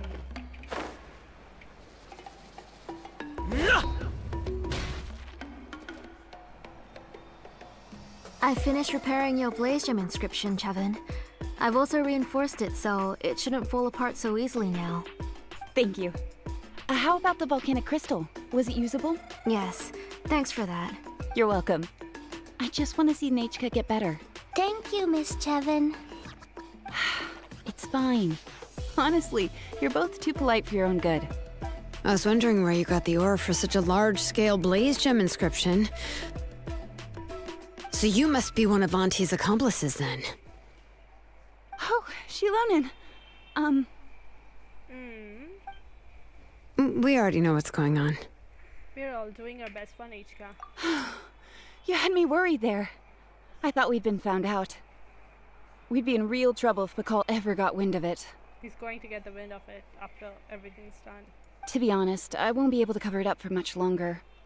I've been traveling away from home every few days, and the ore reserves have noticeably decreased. The last time Bakal came and asked me about it, I could only say that I'd been using up a lot of ore to research new styles of jewelry. As for why I had been leaving so often, I said that I had found a new ore vein and wanted to extract some new gems from it. Sorry. I've been talking my head off. Please, come in and have a seat. Sure, we can sit for a moment, but... Miss Chevin, can I go see some of the jewelry over there? You mean Amisha's work? Sure, go ahead. Remember to stay in the shade as much as you can. Paimon wants to go too! We'll go together. Paimon hasn't looked at Natlan's jewelry very closely yet. I'll buy you some. And if the price is good, we could buy you a whole set. Really? Then Paimon's gonna take a good look at what they have! You haven't bought any jewelry for a while, Auntie. Why don't you pick one out?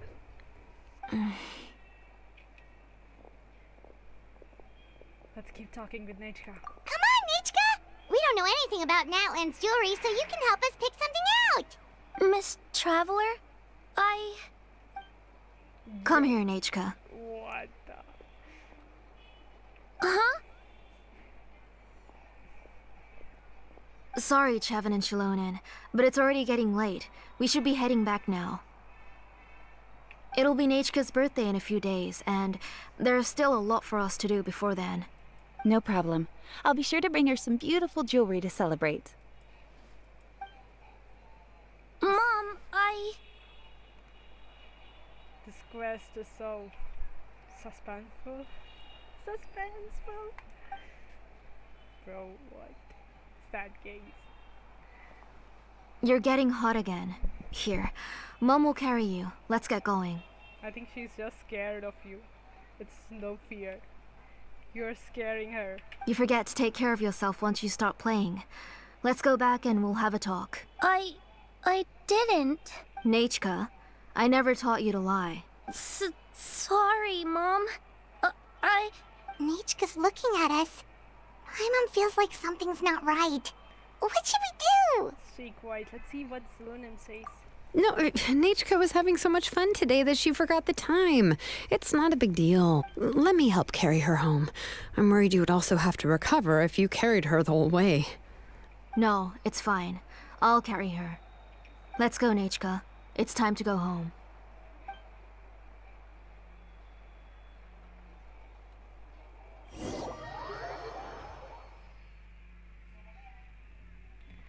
Oh god, okay.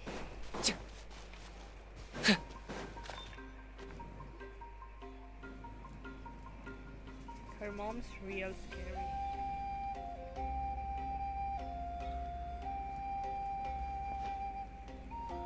Thank you, everyone, for spending so much time with us today. Please be sure to come to Nechka's birthday party. We'll be there, and I hope she'll continue to feel better. Alright, it's nearly bedtime for Nechka, so let's part our ways here. The sun hasn't even set yet. Oh, Auntie, remember to give her the book, that copy of To Kill the Brave I brought. I went to a lot of trouble to find it. I understand. Really, do you think I'd let your efforts go to waste? It's very special to receive a book from you. I'm sure she'll put it somewhere safe. Right, Nechka? Yeah. Thanks, Shilonen. Oh, put it somewhere? Isn't she going to read it? Well, I've read the story to her many times already. She's even memorized nearly every line. It's the different version. You should let her read it. No, that won't be a problem, Auntie. Nechka's probably never heard this version of To Kill the Brave. Oh. What's different about this version? The majority is about the same, but the ending is different from the one that you bought her. The one I gave her is the unedited version that was originally published. It was released long before Nechka fell ill. Oh, but I remember you were never very interested in fairy tales, Shilonen. I don't see how that's related to her reading the book. Huh. Well, I was just thinking that if what you said about Nechka's illness is true, she shouldn't be able to remember anything about her past before her illness. Wait. She remembers the story. She remembers the story, which means she hasn't forgotten the past. Then what is she doing? So, the ending to the original version of To Kill the Brave is also part of the past that she should have forgotten. In other words, if she hasn't recently read the old version of the story, then she shouldn't possibly know the ending, right? Yeah. I don't understand. Why are you so concerned about the ending of this book? Even if she does remember the ending, what does that prove? Oh wait. Maybe it's not the kid who fell into the abyss and got tainted. It's actually the mother, is it? Maybe she snuck out somewhere when I wasn't watching and read the first edition of the story. Oh, okay, that is a possibility. After all, she does remember things that have happened recently.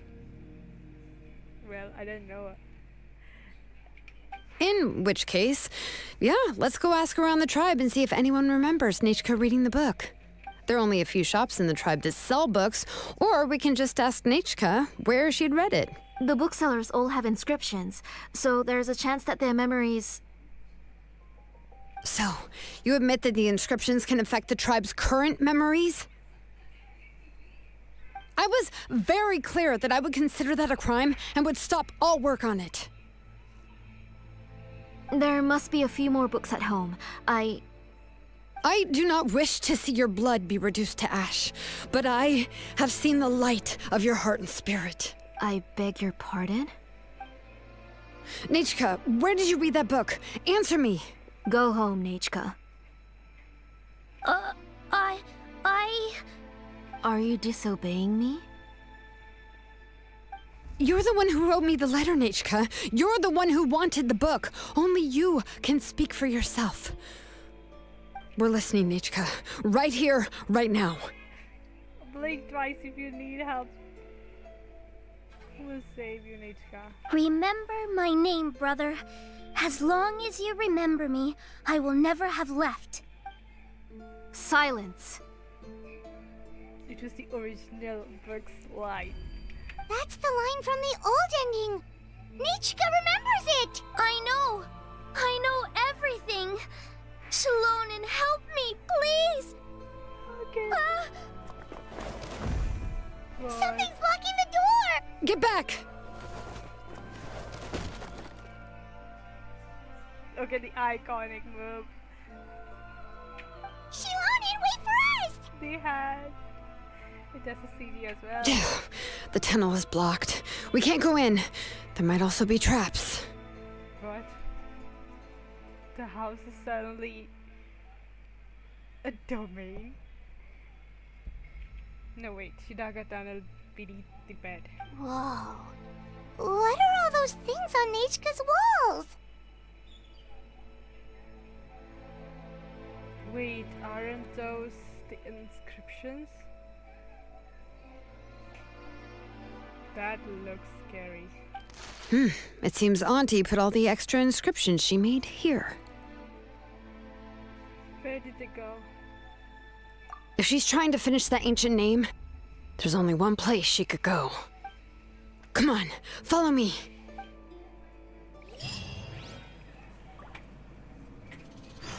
Oh. Wait, let's just read.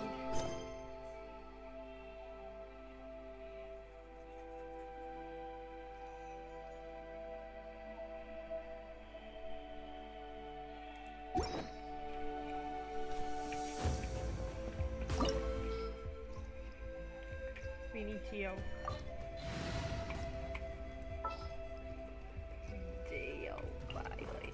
I'll take the lead today. Okay, I guess rest. We don't need anyone else.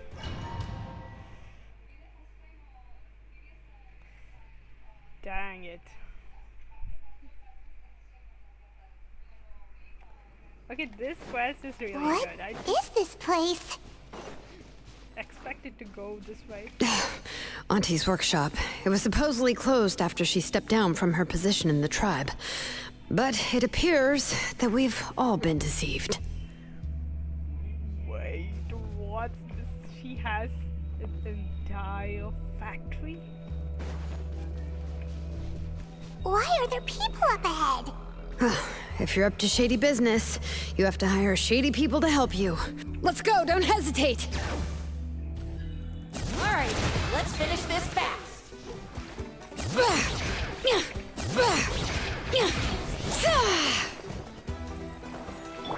Umbrella warfare, I guess. Fire! Well, with rock. Watch out! That was quick. Haha! Out of the way, you're getting blown away! That was quick.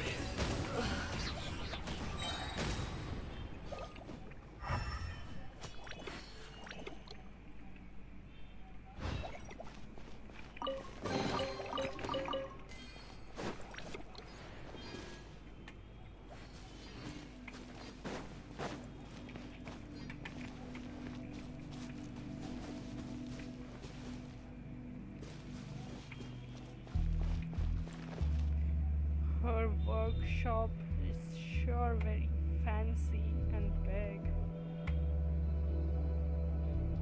How did she get enough money to set this all up?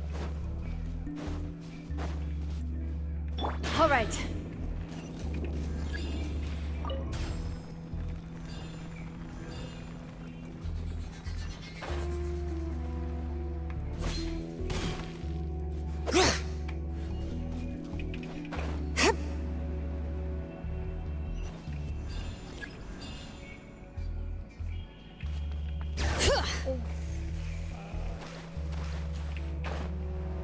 Vote.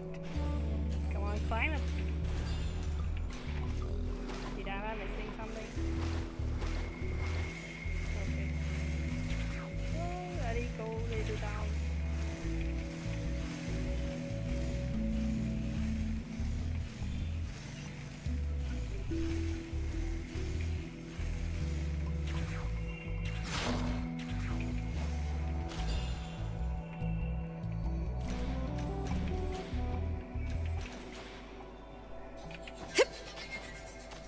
don't have enough primos to get her.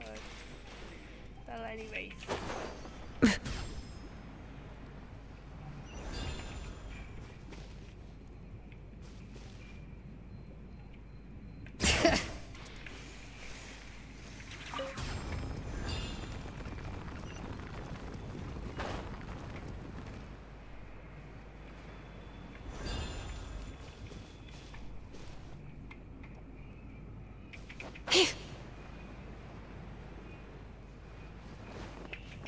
Oh.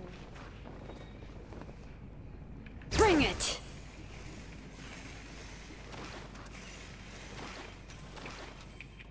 Yep.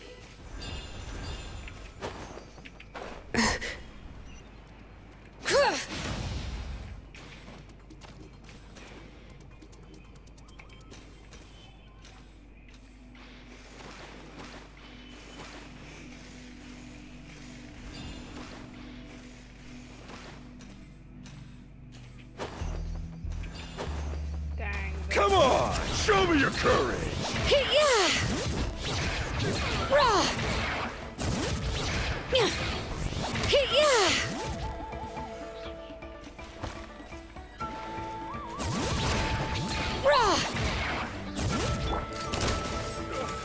Forget it.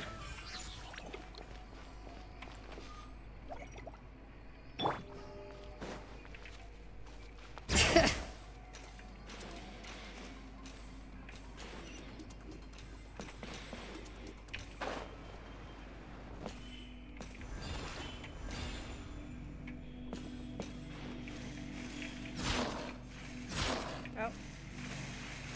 Okay.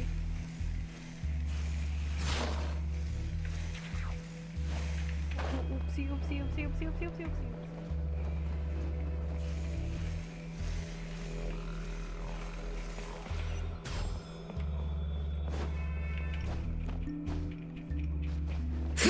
Okay, we've reached here finally.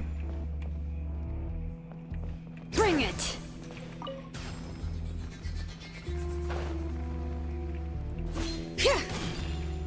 This doesn't really seem like a workshop at this point. What is this place? Oh, I can't find this.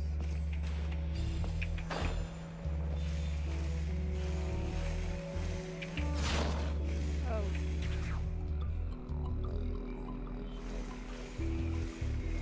Where are we supposed to go? Go down and jump. Okay, that was cool.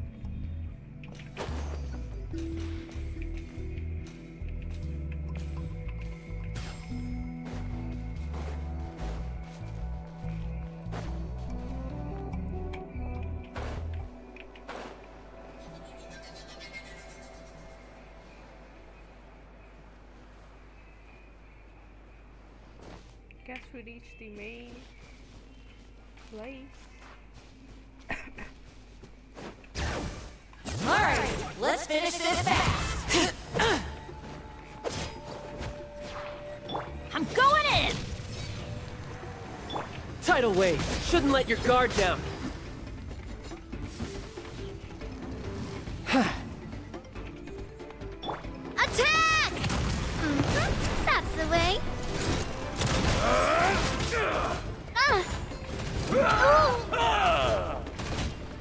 Let the mountain's veins boil!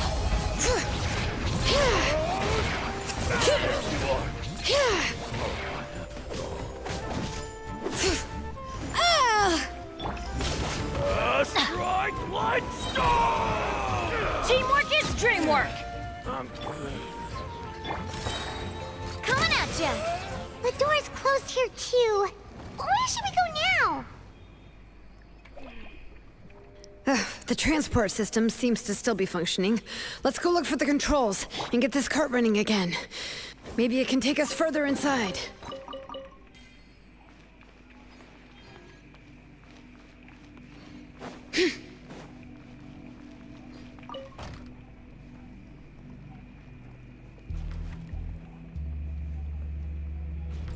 All right, let's keep going.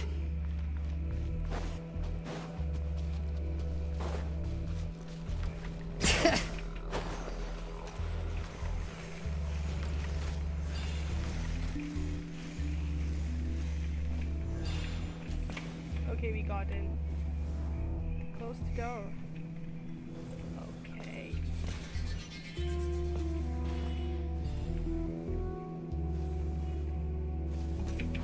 Oh well. Will she be able to get it now? What? Roasted meat, are we?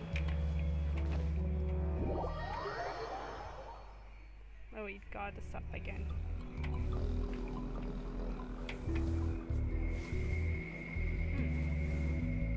Well, jumping is the only option.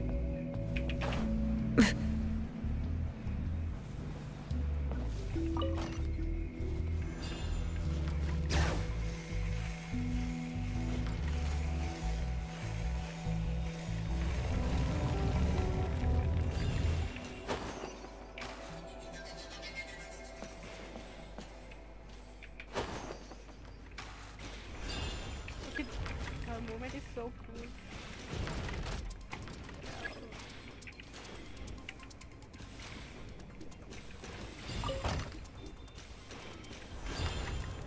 We need to reach there somehow. We need to jump over there. No, well, we can. Just.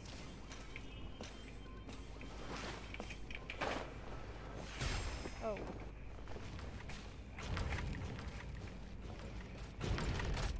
We are out of flow distance now. Well.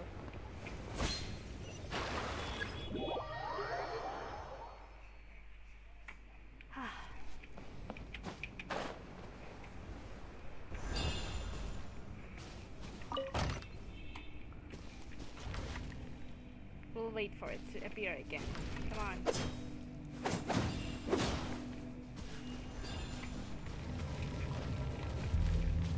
Save it till we reach. Oh, wait. No way, no way. Alright. Bring it! How did we go at the time then? Oh. Okay.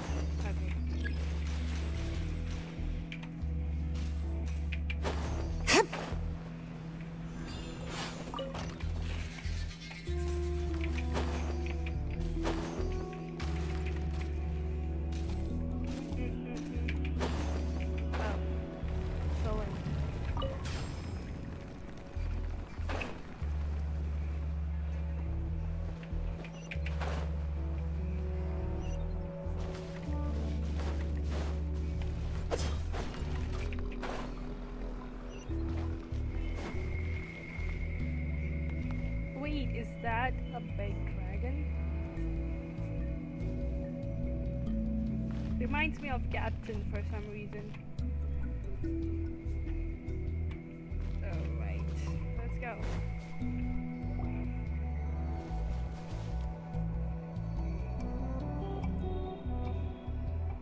You got here quick. Impressive. Nechka's up there!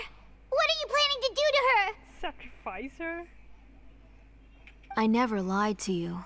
All this time, I've only been trying to save my daughter, even though she's not my daughter yet.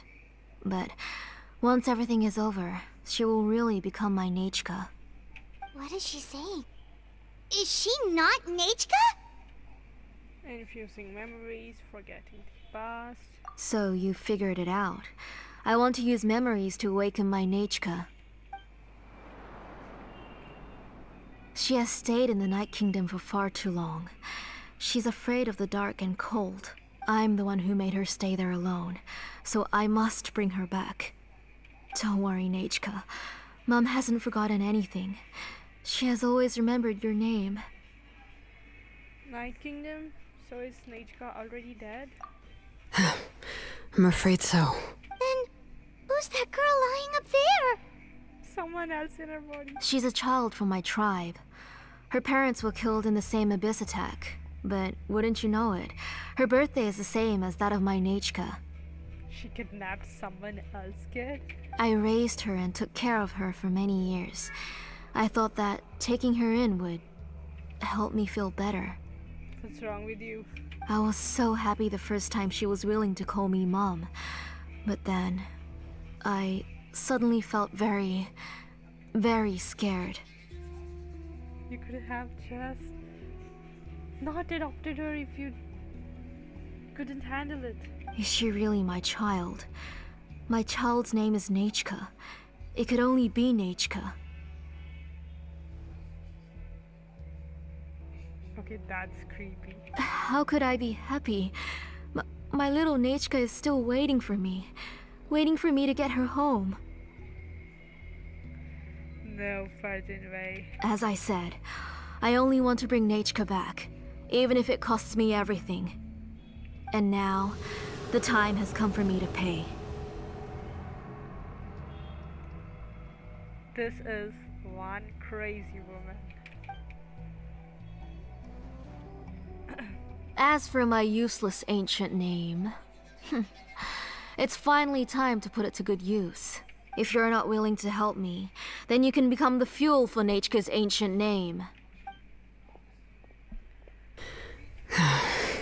Shilonin, you have yet to make a move.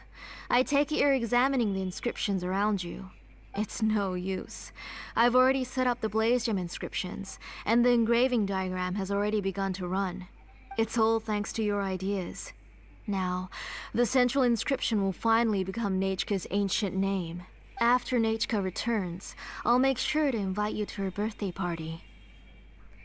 Let her go. You're not gonna go up there, are you? Nechka is already dead. We can't let her harm an innocent child. There's a flaw in this engraving diagram. The weak point is almost about to activate. So on my mark. Don't worry, Nechka. Don't worry. Mom is here. 3. Mom will always be with you. I'll never forget you. 2. Wake up, Nechka. Now. Please, wake up. 1! Yo, we run. It's alright. It's alright. You'll see Mommy soon. Nechka.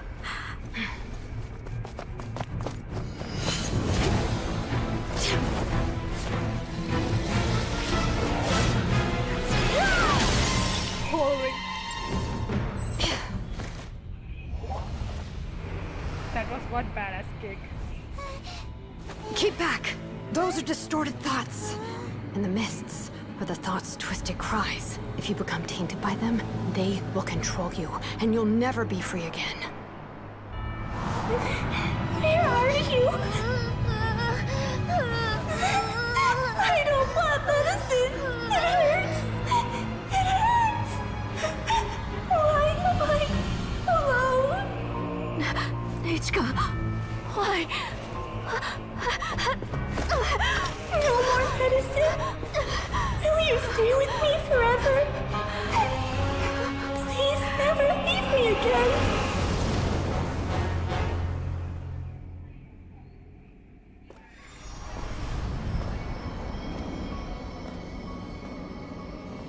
Tlasoli, you're the one who twisted Nechka's name into a shackling prison. It's time for you to hear her true voice.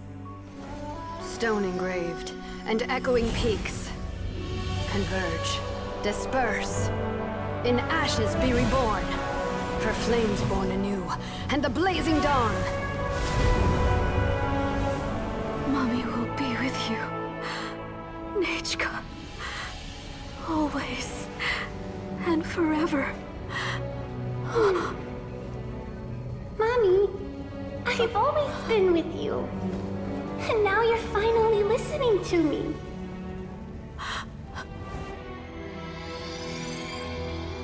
The old births the new, as flowers shield the roots, so life ever cycles until we return to the loam. We've known each other a while, but we've never met. You're Nechka? Yes, but I still don't know your name. My name's Napeka. It really suits you.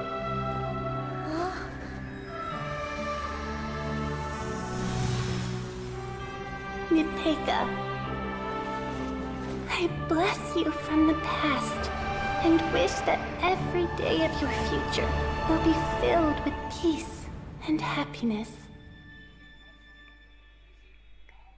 That was epic. I really want to go traveling. I don't mind. Not now, Navia.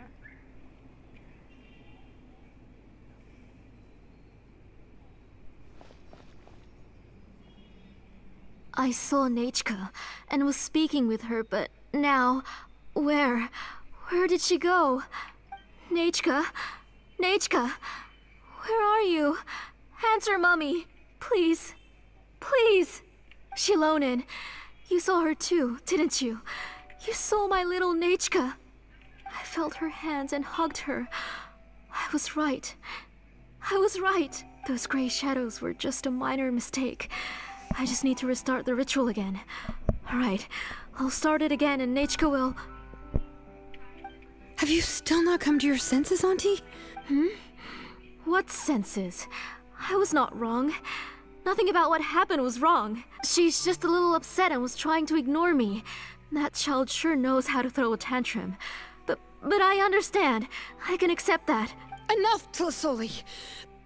The person you summoned with the Blaze Gem inscription wasn't the real Nechka at all. You collected memories of Nechka from countless people, but you forgot one thing. Among what you gathered were not only real memories, but also countless emotions. Didn't you realize what kind of emotions people would feel upon seeing Nechka's condition? When people held a dying child's hand, when they felt her faint breath and saw the helplessness in her eyes, when they sensed her body growing colder and colder, what could they feel but abject pain and sorrow? I took those emotions. You absorbed those emotions into the Blaze Gem inscriptions and solidified them as a piece of her past. Those gray figures were projections of that past. They could only reproduce the appearance of Nechka in her sickly state. What the real Nechka wished to say was drowned out by those twisted and painful thoughts. I didn't want things to turn out like this. All I wanted was to remember Nechka, to see her again. Nechka has always been with you, Auntie. Everything has long been recorded on your ancient name. The one you said was useless. You exhausted every option and sacrificed everything in the hopes of saving your daughter. That is undeniable. But have you forgotten the true meaning of your own ancient name? My ancient name is Undugu. The immovable love between you and Nechka has already been recorded in your ancient name, but you chose to ignore that. Names are blessings from the past to the future. You told me that, Auntie. You gave Nechka her name, her first blessing. But now, you've turned her name into a prison by taking an innocent child captive, and you've imprisoned yourself. Nechka is everything to me. Without her, I can't see any future for me. And as for blessings... What blessings have I had since the day she passed? I see her in my dreams every day, grasping my hand, telling me she's in pain, asking me to hold her, but I can't say anything. I can't grasp her hand. All I can do is shout her name over and over again until I wake up. Okay, that must be horrifying. Every day, every single day, I've hated myself, and ancient names too. Who knows? Maybe hate would have been the only thing left to her too. You think Nechka would have come to hate you? Auntie, do you still remember the last words Nechka ever said to you? Do you remember what her final words really were?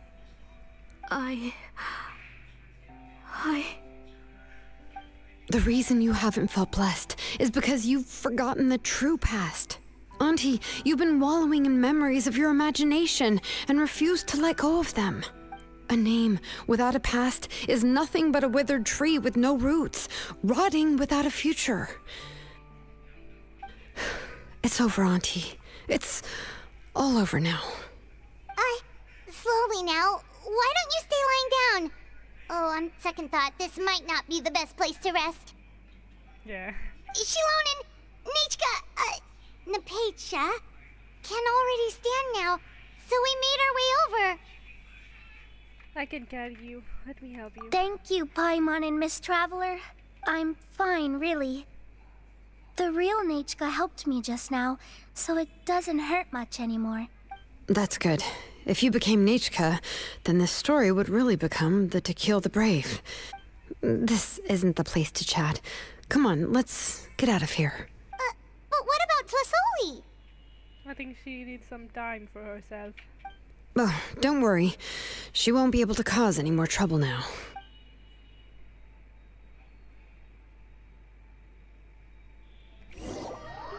Yeah, I guess they will have a lot to talk about.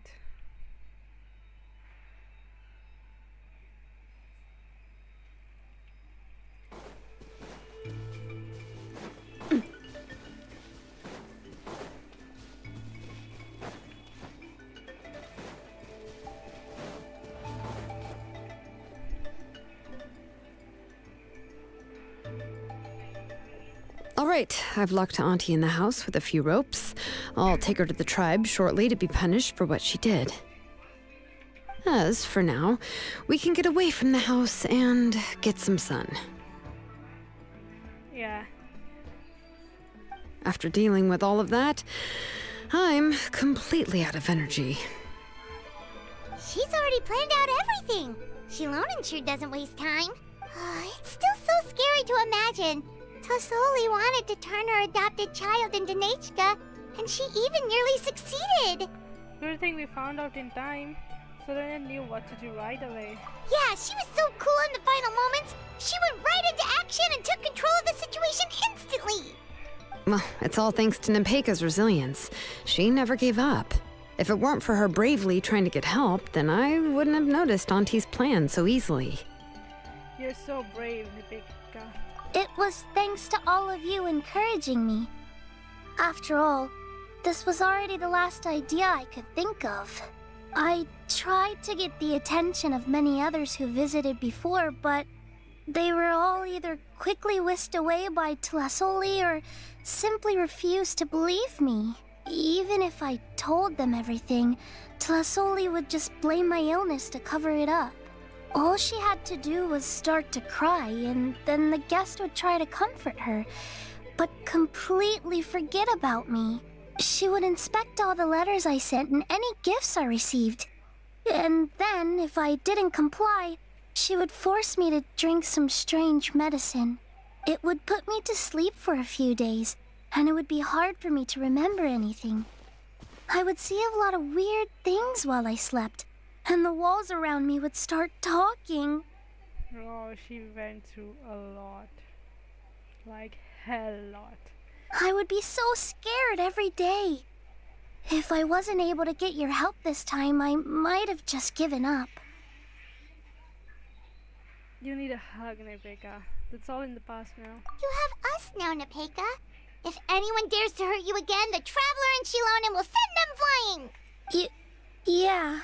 Sorry, I just can't help it. You are already super brave, and you even managed to call Shilonen for help. Oh, you definitely found the right person. Shilonen isn't the kind of person who gets distracted easily by crying. She pays attention when someone's talking and doesn't miss a beat. And it was because of your help that I was able to pick up on the details. Without you, it would have been extremely difficult for her to communicate that she needed help.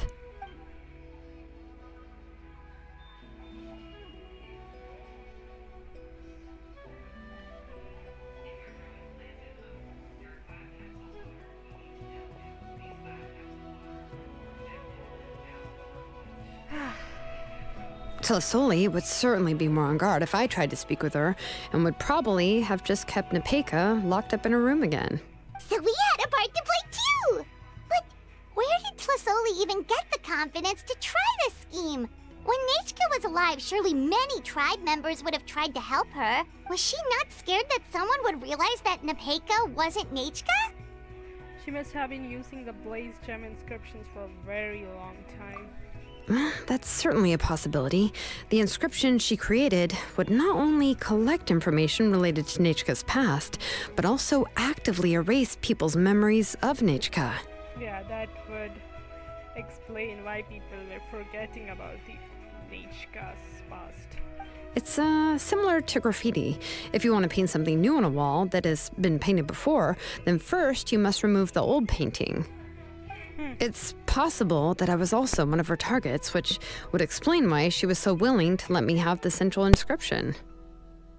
Whoa, and you still took it? If it were Paimon, she would have thrown that thing away the first chance she had! Well, you can't uncover the truth without taking some risks, right? If I hadn't disassembled the inscription myself, I would have never realized her actual motives. So you suspected her from the very beginning? Oh, no, she's my auntie after all. How could I have seen her as a villain from the start? The most I did was keep the possibility and a corresponding plan in mind, and it was just our luck that the worst case scenario actually happened. But now that I look back on it, we still managed to rescue a suffering child, even if that wasn't our original intention. Anyway, I think we've just about summarized everything and praised each other enough by now. Everything is finally over, and Nepeka can finally be herself. But where will she live now?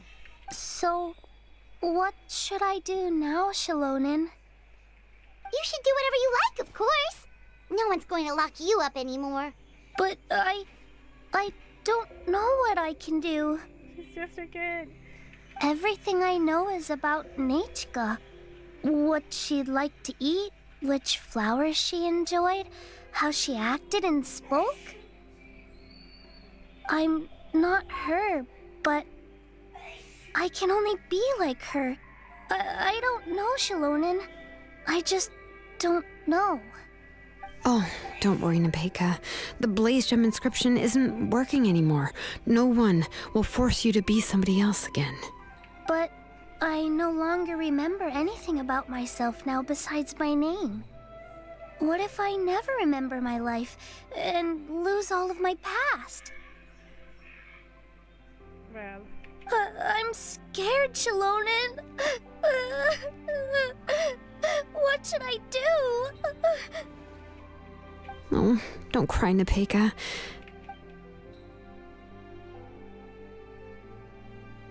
Here, take this. I took some ore from Tlasoli's collection and made this as a mold. A Blaze Gem inscription. You can make them too?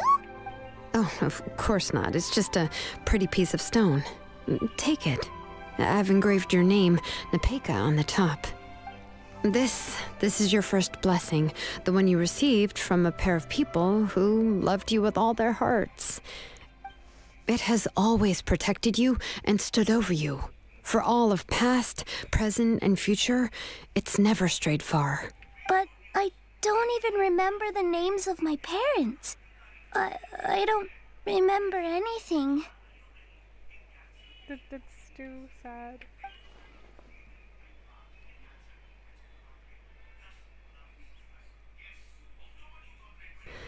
Huh. I won't make any big promises and say everything will return to normal. I'm not sure what kind of future you will face. I can only promise that no matter what the future holds, your name will never fade. This is a blessing given to you by a name engraver. You'll continue to grow and mature as a sapling sprouts upward and becomes a healthy tree, or as birds spread their wings to fly high into the sky. Your name is your starting point, as well as your guide. Remember your name and everything you've experienced, and you'll know how to step into your future. I'll do my best. You can do it, Nepeka! We'll always be with you. Thank you all. Shalonin, Paimon, and Miss Traveler. If you really can't come up with what to do, don't worry. Just relax and take it easy. We're from the same tribe after all. If nothing else works, I can always go to the elders and look up your history. And until then, you can stay at my workshop. I can handle another mouth to feed. So you do have a backup plan? Oh, I don't know if the plan will work. I'm not even sure who I should look for. Well, rather than placing our hopes on a plan that relies so heavily on luck, we should just focus on ourselves. Well, anyway, enough about all that for now. Let me take Tlasoli back to the tribe first. Oh, come with me, Nepeka. Oh, gosh. I nearly forgot that we haven't even had dinner yet. What would you like to eat? Huh? Oh, anything. I'm not picky. Oh, good. Let's go. We have a lot of work to do. We have a very busy future ahead of us. Oh, and one more thing. Happy birthday, Nepeka. Oh.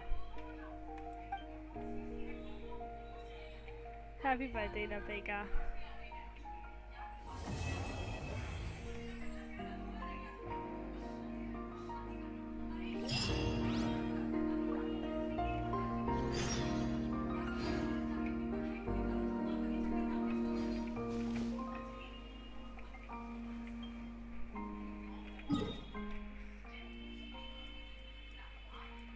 Wait, where did it go?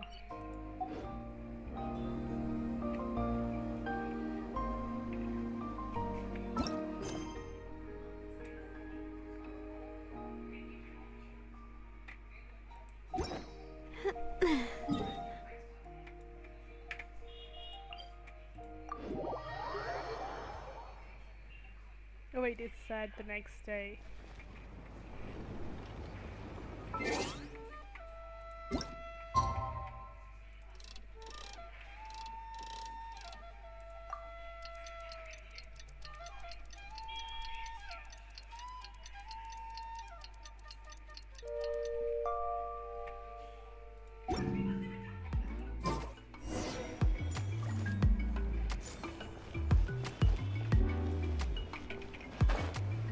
Oh, I guess I am now used to kittens. Oh, we have Katrina. Right here!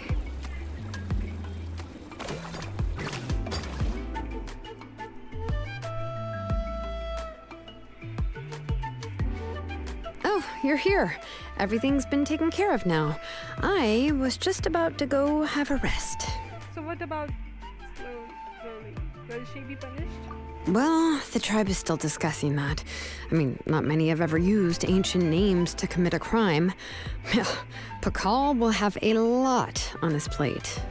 What I do know is that Tlasoli's workshop will be closed permanently, and any remaining incomplete Blaze Gem inscriptions will be completely destroyed.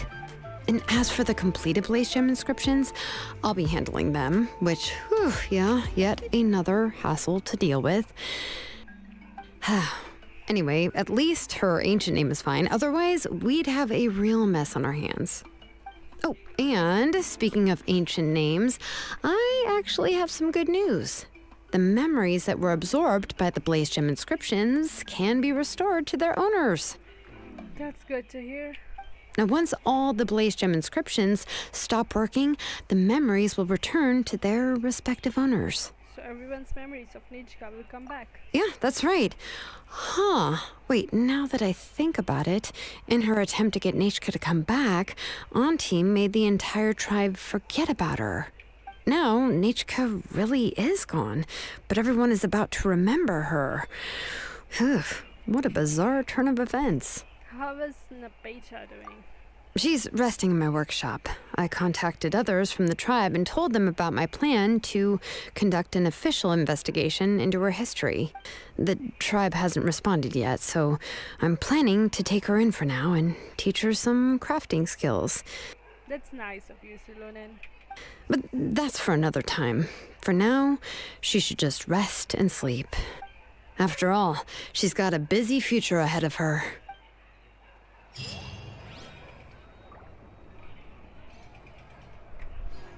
Well, I guess that was it.